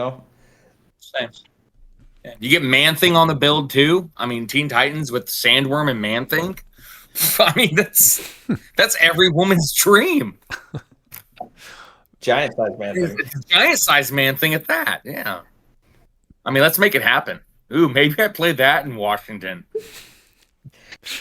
Pete, do you have a sandworm take? No, I haven't looked at that piece in a while, but I like all the ideas. Penetrating sandworm sounds amazing. Yeah. That's, I mean, what to about me, a that's the only way. sandworm and a giant sized man thing? Yeah. You know? That's going to fall Today, into why- the something you can do category. Why would you just not give him? Oh, you can't. That's right. You can't actually give him Animal Man because he would be your 300 points of modern, or your Yeah, he's one 200 at low. Yeah. So yeah, I was like, you could just do it that way, but I'm like, you can't. Someday. Straightforward wrestling question. Favorite signature or finishing move of all time from any era? I think, man, the F5 is still, I think, one of the top ones for me. There's a lot of cool ones, but I think F5. I'm old school. There's a finishing move that scared the crap out of me, and I've done it plenty of times to my brothers. I actually remember getting in a fight in like 6th grade and doing it to a kid, and that's Earthquake's vertical splash. Okay, that move is done. Okay, he killed a snake and made quake burgers with it. That move is, you're done. Not even Hogan could kick out. That Okay, is. Hogan kicked out. He said everything. It didn't work for him, brother. Yeah, it didn't. But you know, he didn't pin him. He had to win by disqualification. So saying that earthquake splash that hits you, you're done. Dan, why is yours the Bronco Buster? It is not. It is the 619. The 619? 619. Sorry. Yes. Dan said 619. Comes Comes right after the 618 and right before the 620. Sorry, but yeah, I know a lot of people do. There's like wrestling feels like even more acrobatic now than it was, but that was one of those moves that was like it just felt very athletic, but there was a lot of flair to it. So that was cool. I thought it was cool though that you did bring up the Bronco Buster because one of the last times that X-Pac used it in an indie match, he tore his butthole. I do remember hearing that. Yes. Yes. Do you have a similar story about tearing your own butthole when you did the Bronco Buster on someone, Miles? Because I feel like that's just the next step. How these things usually I vertical go. splash someone. I'm sure it happened. Yeah. Yeah, it sounds painful. Yeah. All right, Pete. What's yours? It's the three most dangerous letters in all of wrestling. It's the RKO.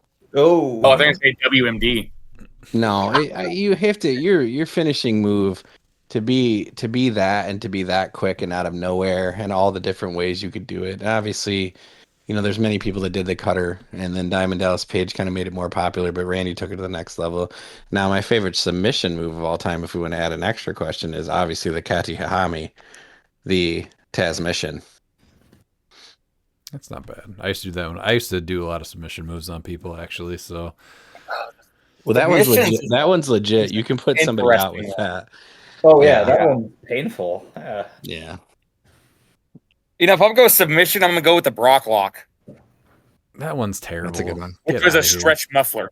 Yeah, that one's terrible. No, the stretch muffler? that that hurts. Yeah, your neck when you're trying to do it. Oh, no. I've done it before. It doesn't hurt your neck. I feel like we need to find people from Miles' childhood and have them on. Just have a whole episode of having them describe the different wrestling moves that Miles did to them. I will 100%. I'll get my brother on one of these days. They're He'll gonna tell you the dumb need. stuff. They're gonna do the full like shadow figure and their voice altered. behind beyond the mat, the Miles Kane story. Yeah, life behind the clicks. I grew up with Miles. I will tell a fun story. I did make my brother once eat dried cat poop, so I'll just say that. Yeah, that's what happens when you wrestle me. So gross. I invented hardcore wrestling. Obviously. All right, we're gonna go to Ethan Davis. Should we ban Anthony Barnstable? He doesn't have long hair anymore. Yes, but it's because of his love for Beetlejuice, not because he cut his hair. Well, that too. I think his love for Beetlejuice has to do with his hair, because just like Spock, instead of getting a goatee, he cut his hair. So that's the difference between Anthony and Evil Anthony is the hairstyle instead of the mustache and goatee.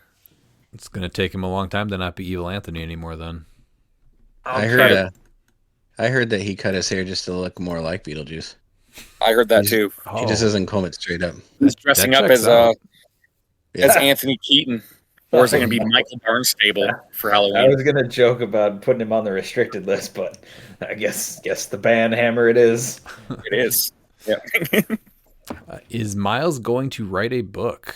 I think Miles might ask ChatGPT to write him a book, but I don't know if he would actually write one. Miles? Yeah. Yes, I have a book. I've wrote a book. Yes. I was gonna say I feel like it's either he already has the book or Did you stay in the lines when you did it?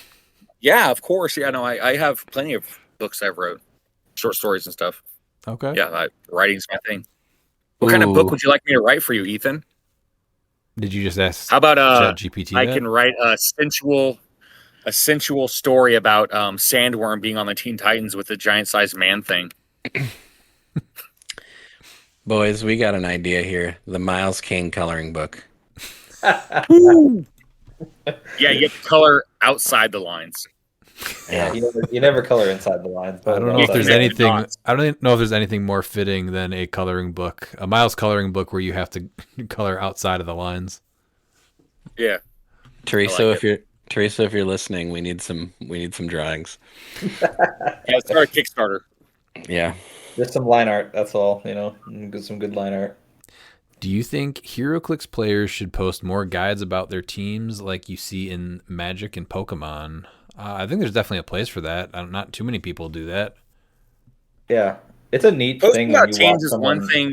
I think it's a lot different with the Magic and Pokemon decks because I think a trading card game is a lot different and more straightforward playing a deck than playing a team. Yeah, because there's a lot of nuances to teams that can't really be taught. We're going from the Miles Kane coloring book to the Miles Kane explaining his builds segment. As someone that's actually played a Miles build, it is a learning curve. I that first couple matches, I was like, I don't know what I'm doing yet. Well, if your book would, you just call him in between matches. That's true. Yeah. You just hit him on the hollow. You're like, all right. Yeah. You just call Like, it. yeah, You call Miles the Miles phone in the Miles cave, and he answers. So. Yep. Number 4, why does Aaron hate me and not cater silver to my liking? I mean, it just sounds like you got some bad silver takes, Ethan, if that's the case. Yeah, I mean, you should spend less time being a troll and just actually like working on a build. Oh, maybe you should write a book about it. Maybe you should write a coloring book about it, Ethan. Draw me pictures of your silver takes. With X-Men 97 coming out, do you think X-Swap is still just the best team? Nope. At all? I was gonna say they got the crispy, like, you're gonna have to make tough choices now if you want to do that. So I don't think tough choices, but I still think that it's worth your restricted slot for using Professor X. Oh yeah, it's not the easy button like it was. You're not getting the Genesis APOC. Yeah, it's not the best team, but it's still a top team. Oh yeah, I just meant like they're like when he's asked if they're just the best team, I don't think they're the best team anymore. No, I just think Isaac was the best playing it. I think that's the difference. Oh yeah, I mean when you give that level of player that kind of team, you're gonna do really well. It was just so easy. It was so easy to throw the best non-X-Men pieces on one team. You know, you could fit Saki on there, Carnage, Silver Surfer, Sky Tyrant. It was just easy to make a theme with the best pieces with Genesis. I thought that was the biggest issue. And then being able to just swap that in addition to what you need for the that matchup. Yeah. So I think that these updates were huge at taking apart one of the strongest teams, which is good. And honestly, even her as just your restricted piece, she's still totally worth it for what she brings together with those keywords and stuff. So yeah, which now you're getting two different. Now you either get like an actual X-Men swap team, or you get Araco, which is great. Yeah. So. What's a figure you'd loathe if they got a legacy? Like, doesn't matter if the legacy's good or not, but just seeing the character on the board again. Miles, do you have one? Yeah, Daredevil. Come on. Considering he was a legacy, that's pretty That's just the irony, and that is hilarious. No, yeah, that's trying to think. There's been a few figures that I see. It's got to be probably Legacy Thanos. I was just so tired of seeing that piece. Even if he's already a Legacy, I just like no. Yeah, that's up there for sure. Pete, do you have one? Yeah, I'm just thinking of all the things you've played, trying to decide which one I hate the most. That's Ryan too. Madam Weapon. I was gonna say, man, I'm not getting any bite of that action. Sad times. No, you got a long ways to go, young Daniel, before you've replaced the amount of hate I've had for many pieces Redmond's played. But basically, any legacy card that makes a Gambit actually good, that can just get right out of here. Oh, so they just got a My legacy answer of is the Madam house one. Okay, that's what I'm hearing. Yeah. Madam Web. That's my answer. Final answer. Dang. Well, she's coming back no matter what. So, yeah, piece of crap piece. Dan, do you have one? Probably Faust, honestly, from Wonder Woman 80. If I had to pick a piece that's like every time I played against it, they always hit the number they needed every time, and it just punished my pieces horribly. That was rough. The fact that you picked a piece that required a single D6 roll to screw you blows my mind.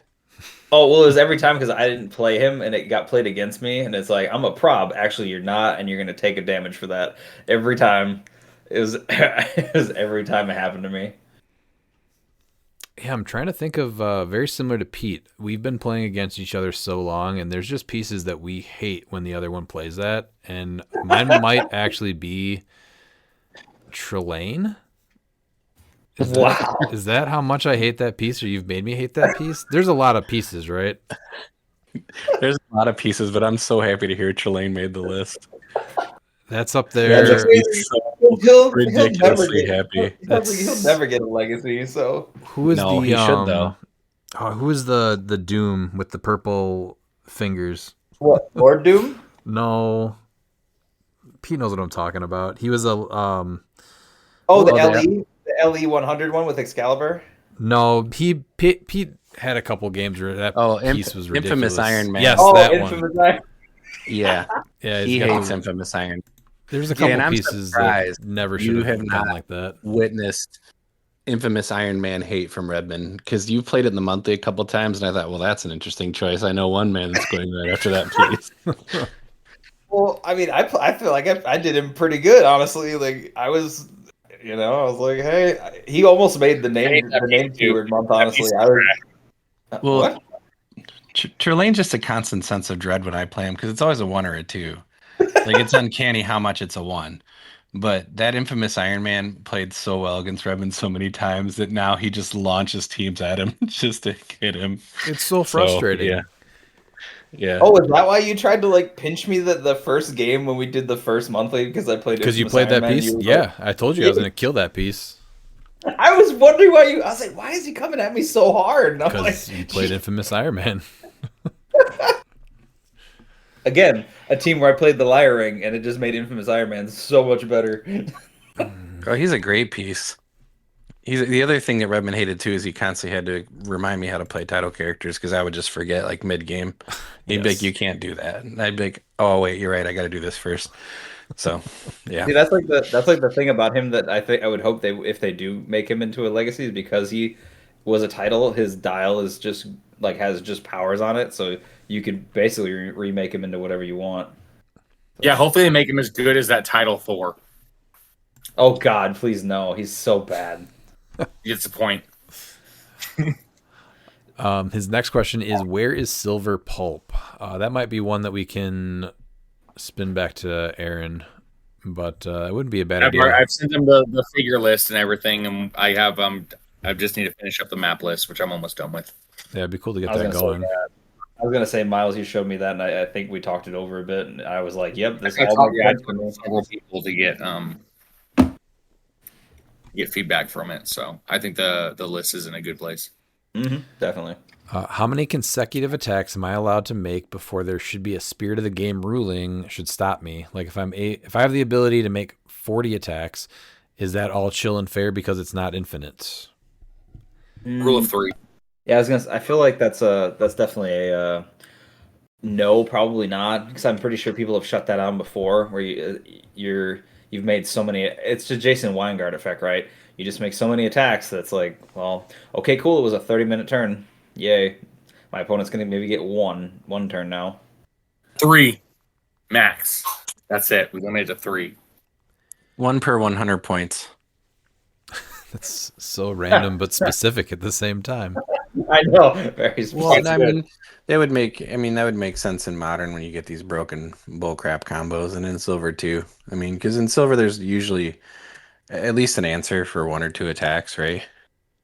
I he's looking at like traits like that Kyle Rayner. That Kyle Rayner should be able to trigger 3 times.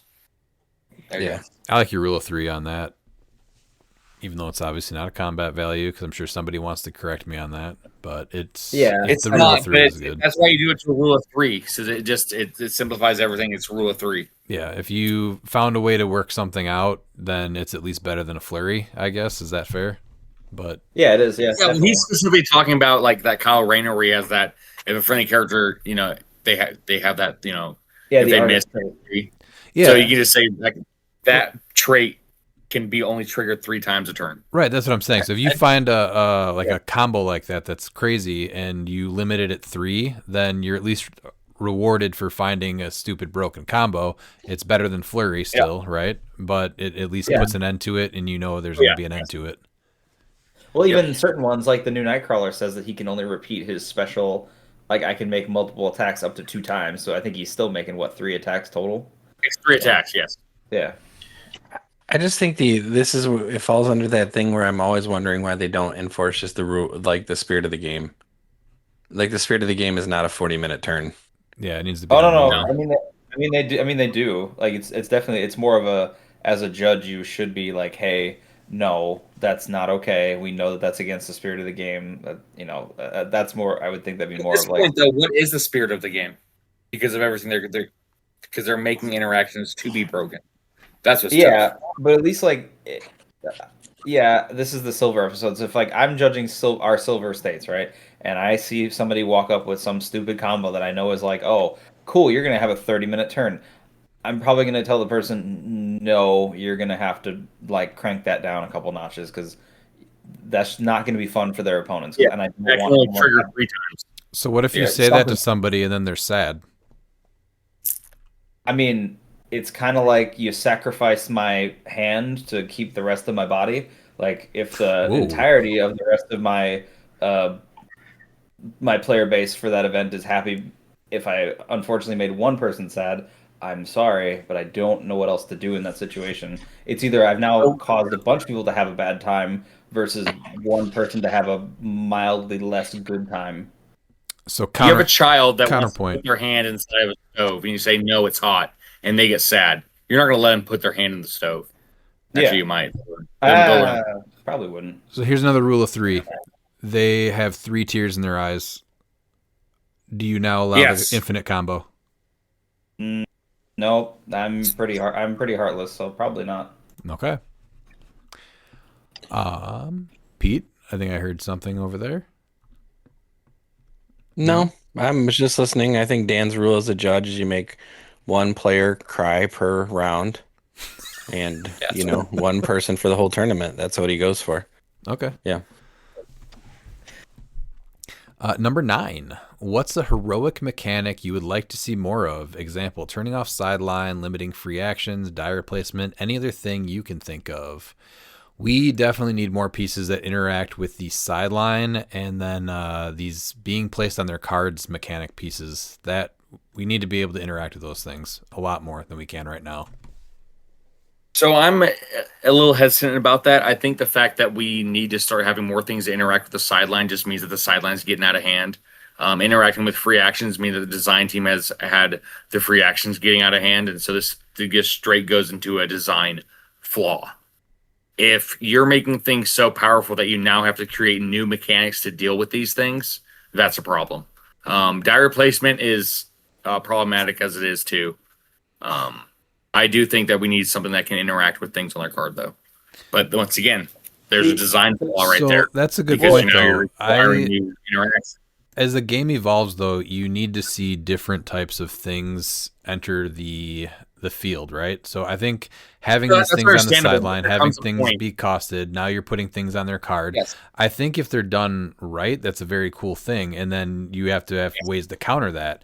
But the same thing, like it's thought that free actions are getting out of control, so they way overcorrected with the biggest piece of shit piece that was ever made, and when they could have just done it, with a range or something like that, Or even Wakanda Hulkbuster, the way it was originally played, where you're like everybody gets one reaction. Exactly. You know, There were better that's ways totally to do it. I'm a little bit hesitant on them dealing with the planets. That I'm worried about them making the planets obsolete or making the planets even more like ridiculous. Once we go over the Apocalypse set, we'll review it more. But I actually think Apocalypse is how Mogo and the Umbrax should have been. I think Apocalypse is probably the perfect planet we've got so far.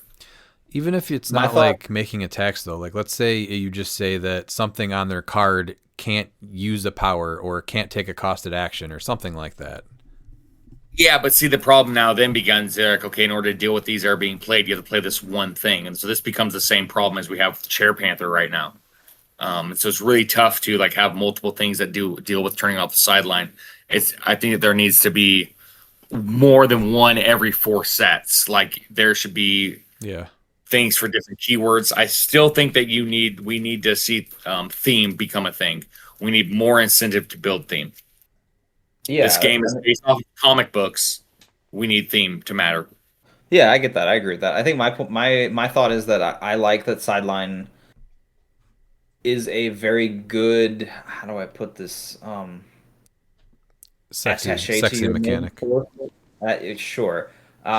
So what I mean is like I feel like the sideline, like what 2-3 years ago, didn't really feel like it interacted. It was just like here's all this bonus stuff.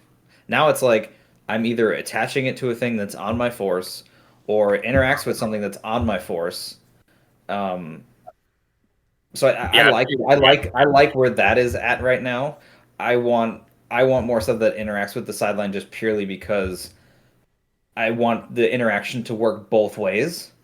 So give me something that I can kill the god off the guy it's attached to. So all right, I didn't kill the guy, but I killed the god that he's got on him. Stuff like that. So, I mean, to me, that's neat from a mechanic interaction.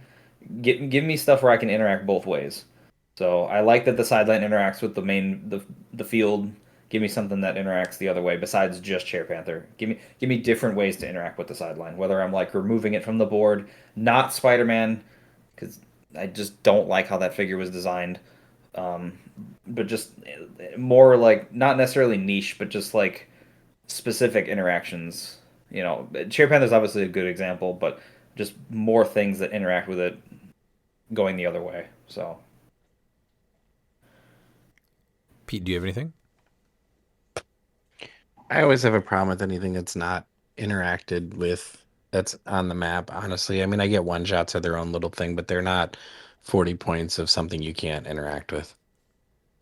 So I think there needs to be something to continue to allow players to interact with sidelines. And what that looks like right now, I don't know. I mean, Chair Panther's a great piece, but he causes you to break theme a lot, right? Mm-hmm.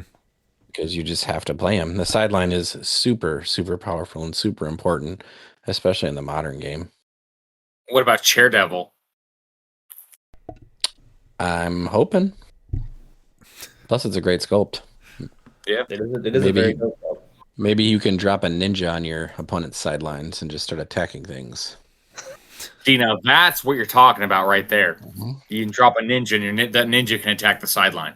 Well, yeah. What if you get to generate a ninja on the card of opposing character?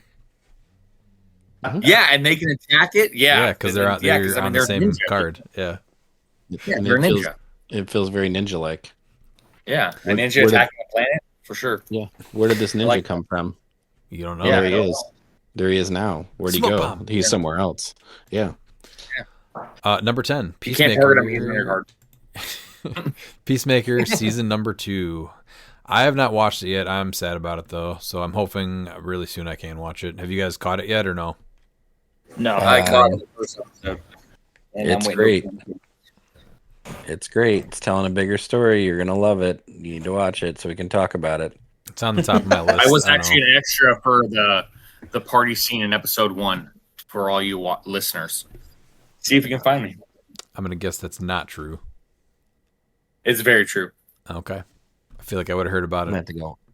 I'm gonna have to go watch it again. Yep, you gotta find me. Then we have Dylan Casabom, Maggot Still Restricted. That one, yeah, we did cover, and Aaron mentioned this one. We have Luminati. The song was perfection. I think we are winning a Grammy. Just want to say thanks to Aaron for all his hard work and making Silver the best format. Wanted to know when Jason Wingard is coming back. Ooh, we missed that one. I think we know that that's not going to happen, though. Yeah. Well, considering he works like Vulture and Hawkeye, no. Then we have Garrett Schnathorst. Special shout out to Pete for the terrain. You the king. Pete, what is this about? Garrett and I were bonding at Worlds, and he mentioned at the time he was, hadn't picked up enough Smash and Destroy, and I said he's looking particularly for terrain, and I said, dude, I've got like doubles of these things. I'll just mail them to you. Oh, nice. So that's what I did. Yeah. Look at the hookup with Pete over here. Well, he's as the actual Redman, Garrett Redman, not to be confused with Ryan Redman. Yeah, we have Ryan Schnacker on the podcast. That X of Swords Magic Unerrata. Well, Garrett, we took a step in the right direction tonight. We were told that it will be put under consideration. So, step in the right direction. Also, remember, we are getting a magic in the Strange Tales set, so we might get a really baller magic, and you'll completely forget about this one. Legacy card time, boys. Legacy card. That's my prediction. I'd love it. Legacy. Remember when people magic. paid $100 for her? Yeah. Oh, those were the good. Yeah. Who are you making an X-Men with the Cyclops alternate card, silver or modern? Modern, I think I actually like Green Man to get rid of the stop clicks. Silver, probably Sky Tyrant or Saki. Boo. Such a boring Oh, so this is the interesting one. So I'm actually making 2 figures X-Men. We're gonna make Nort an X-Men, and then Cyclops is making. Yeah, can I finish my strategy before you knock it? It's not even a strategy. Cyclops is then gonna make Mogo into X-Men. So what's the strategy? Okay. Oh, that's actually kind of neat, to be fair. Mogo on X-Men. Yeah, Okay. that's actually kind of neat. So what is he doing now? He's on Nort. Why? Well, Why actually, not? technically, he can also be on any X-Men that has willpower, also and be on I any know a chunk of them get willpower, so he could trigger through them too, which is pretty neat. That's good. I just don't like Nort being an X-Men, so I'm going to fight you on this one. Why are we doing this? I know you want. I think he is more loyal, and he shows true fortitude as an X-Men than Gambit ever has. Oh, Yeah. those are fighting words. If Nort, It's fact. if Nort was an X-Men, he would be under Beak as my least favorite X-Men. And I hate Beak so much. Yeah. So you know what? I'm really, really hoping that we get a Beak soon, as well as a Snarf Pog, because I'm gonna play Snarf, Beak, and Nort on a team. Snarf is great. Why would you punish Snarf by putting him on a terrible team with Nort and Beak? You don't even understand the character of Nort, so you can't even have an opinion on him. You don't understand the character of Snarf. I Putting do him on understand. it. Snarf No. and Nort are so similar. No, Snarf is way better. He actually has friends. No, they're pretty close. No, Snarf has friends. Yes, so does Nort. Nort does not have friends. No, nobody likes Nort. He does have friends. Yeah, he does. They don't think they need him. And then guess what? He has to go and save Earth in Antarctica against the killer penguins. Doesn't sound legitimate at all. No, it's canon. Fact. He's right. It's canon. It happened. I'll put Nort in a cannon and shoot him out of here. Oh man. Yep, shoot him into the Marvel Universe where he can join the X-Men. I'll shoot him onto Mogo where he can be on his card away from the game. That's totally fine. That's until the ninjas show up. Yep. Maybe Nort will be the ninja. And they both get murdered. Ooh, in fact, I'm gonna make Nort. Maybe he'll join the Hand. I bet he has joined the Hand a few times. Nort Absolutely has. the hands, and the foot. So, Nort's gonna so catch these all I'm- hands. Yes, I mean, Nort is going to team up. I'm going to give him martial artist. He's going to team up with the hand and the foot, and then you're also going to get the Nort. A Nordja. Terrible ideas. So all I'm hearing is These are great ideas. So all I'm hearing is Nort is a whore and likes to get around. No. Yeah, so he's going to give you hand-foot disease. Is what he's going to do. Ugh. Dan? Oh, I have no idea because X-Men is not my cup of tea, so I have no idea who I'm turning into an X-Man with Cyclops. We just But gave you Genesis. 15 minutes. Yeah. Again, X-Men is not exactly my forte. I'm like the. I don't know if I can ever go 15 minutes talking about Nort. Like, I would give you purpose. I had to make an X-Men, somebody into an X-Man. Let's see.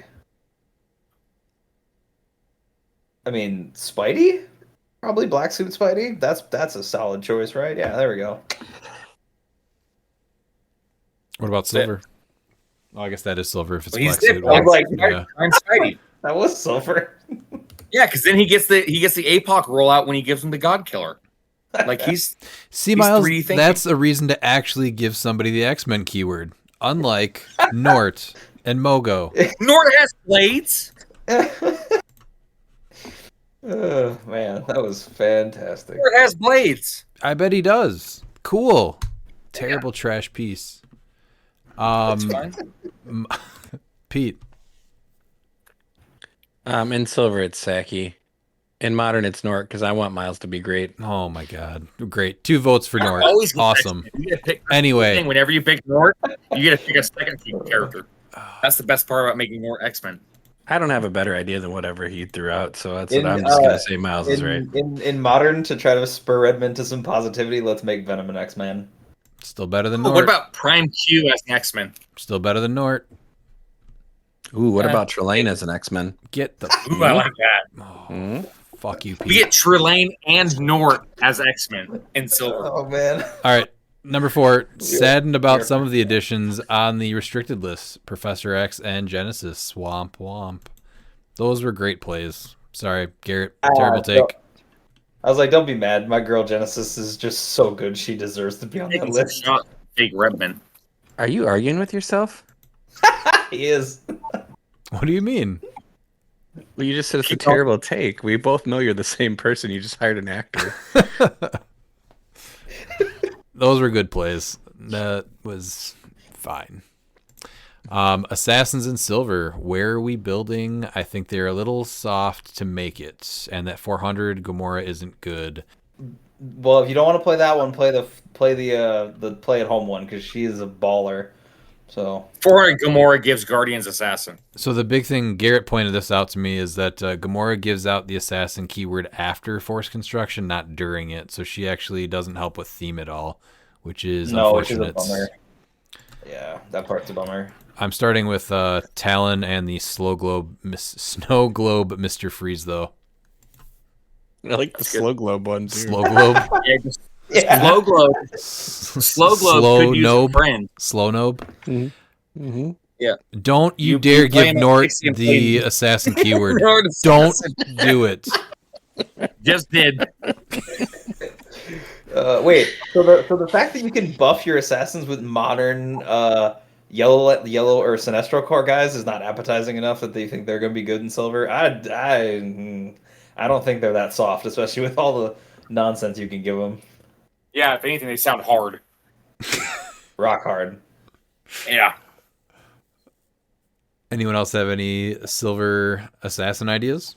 Starting points? No, I think besides Talon? I think you start with Talon, And and then then you build out from What there. about It's always Slow Nobe, Mr. Freeze? I would look more at like Deadpool and Hitmonkey and other things before Slow Globe, Mr. Freeze. And Miles, what do you think of Nordon Assassin? Just so, I'll give you a couple minutes. He brings constructs to the team. Like, that's great. So does Sinestro Corps, and they're actually good. He's Also- going to get 2 swords. uh, 2 chainsaws. Redman. What? Red Widow is also your amazing solution to the I don't close attack assassins because her charge flurry stealth nonsense with her attack with her blades power is pretty stupid. Yeah, this is what I was saying like way back when, right? Where the stuff in silver that was not modern, the assassins were all close attackers, and all of the modern attackers were range pieces. So you get to actually like mesh and make these really cool assassin teams now that we've gotten talent on the silver side. So I'm super excited. This is where I'm starting for Silver States as assassins. If I can make it work, this is what I'm doing. I still think a 2-mon talent is probably best, but I mean, whatever you can get on her is good. I just like the minimum range and the pen damage for her, and it's free because she's a martial artist.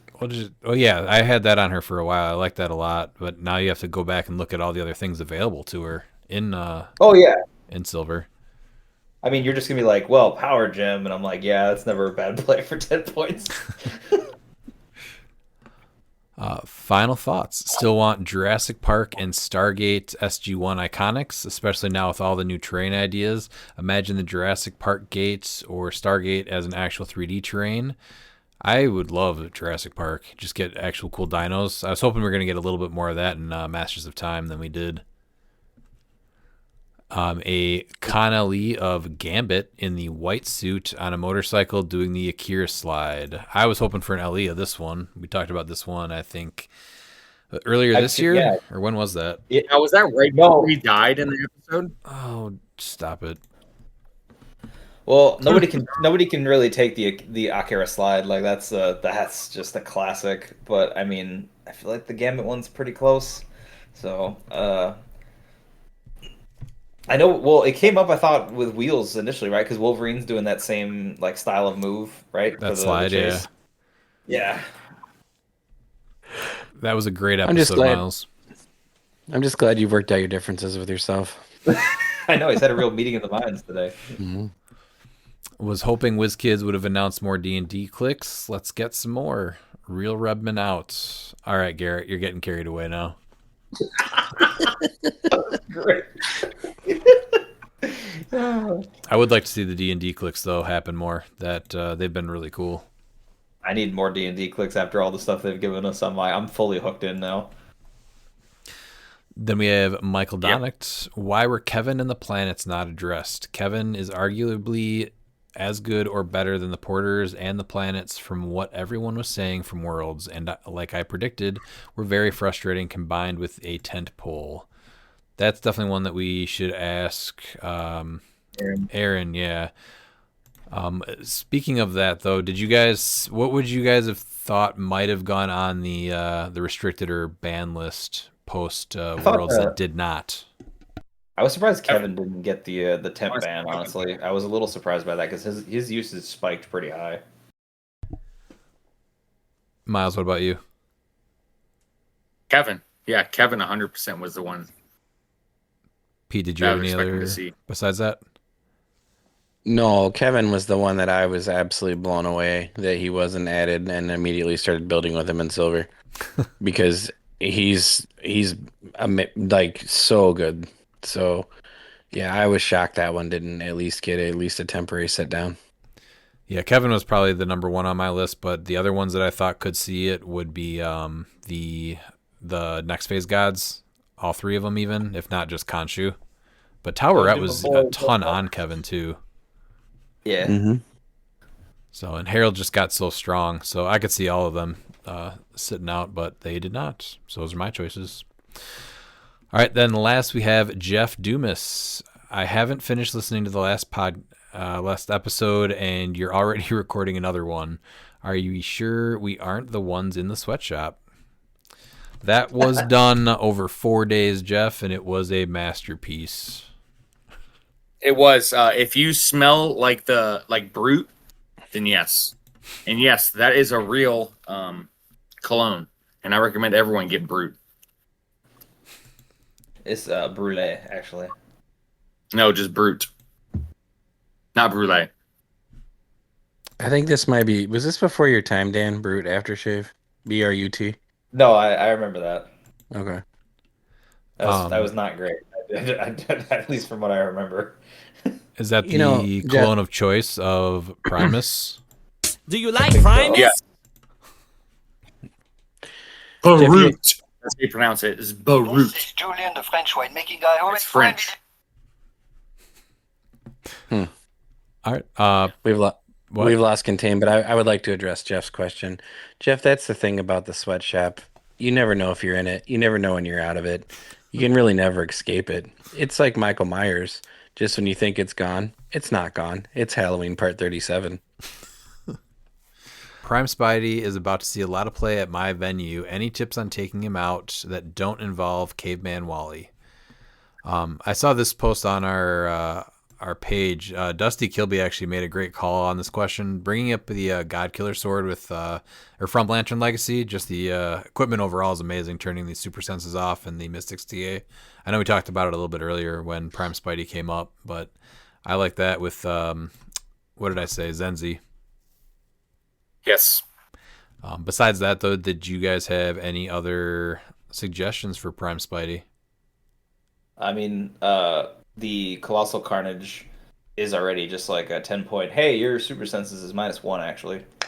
So, and then I mean, Major Logan is still a thing. You may not play multiples, but him just reducing your rollouts by 1. I'm assuming there's going to be commonalities between teams still, like to a certain extent. So you might be, if you face a Prime Spidey, they might have something you share a build with, right? So they just have to share a name. They don't have to share a collector number. So. Right. You could also play another kind of Spider-Man and be like, "Hey, look at that!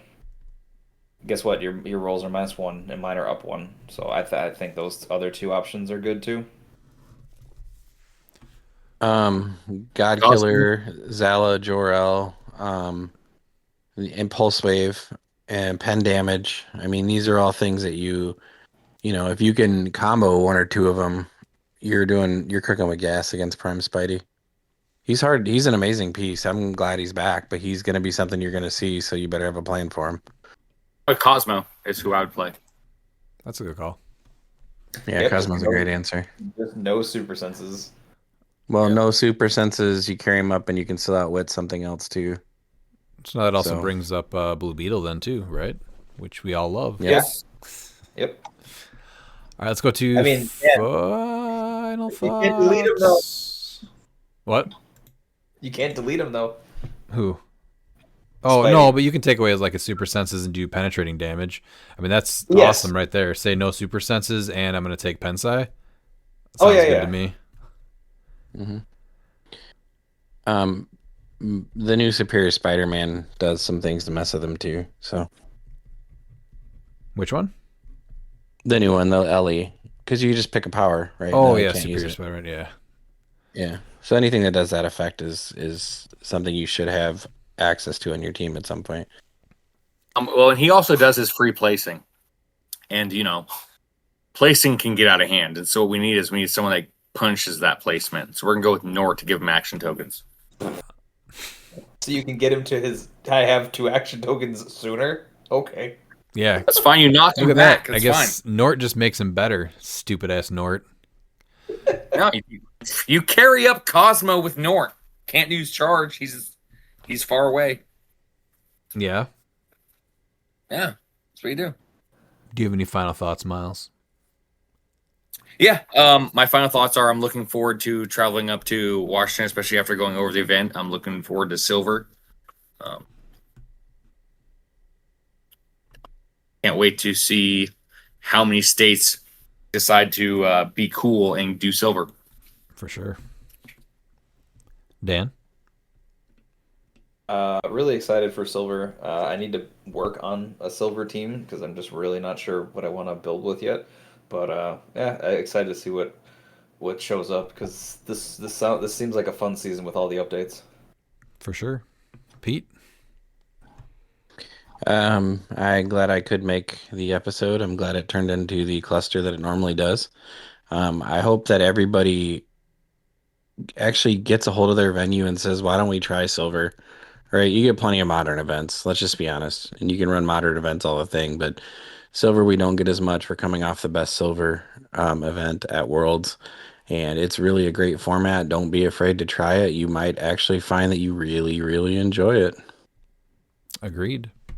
Yeah, I'm excited to start getting some silver team building in for our states at the very least, and then just even getting some post worlds building in here soon because it's been quite a while since I've been able to sit down and actually put something together. And then we're also going to be streaming our monthly championship this Saturday, so feel free to stop on our YouTube channel and check it out. And remember,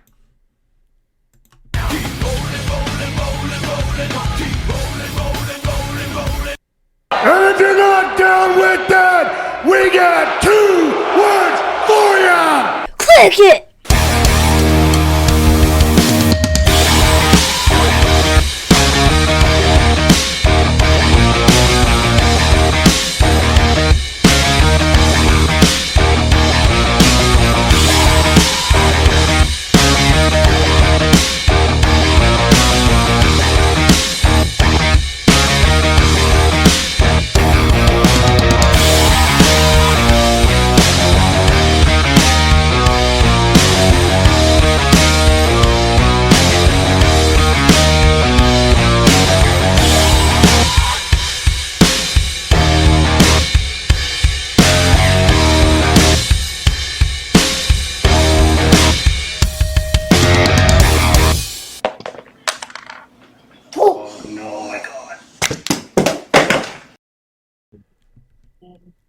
It's okay. I can get another. What was it? Sorry, guys. 1 sec. Token from Blue. Anyway, what'd you say, Ryan? I'm sorry. oh my god. Listen, my wife just found one of Lou's tokens in the washer, so. She was Well, telling me if about that's not the end of the fucking world, I don't know what is. it. It is. It is the only one I had. I have Sir. I have like 20 of them. Yeah, You see Lou all the time. I don't. Anyway. All right, so Nort, I told you, no licking. Yeah, they can never unsee that.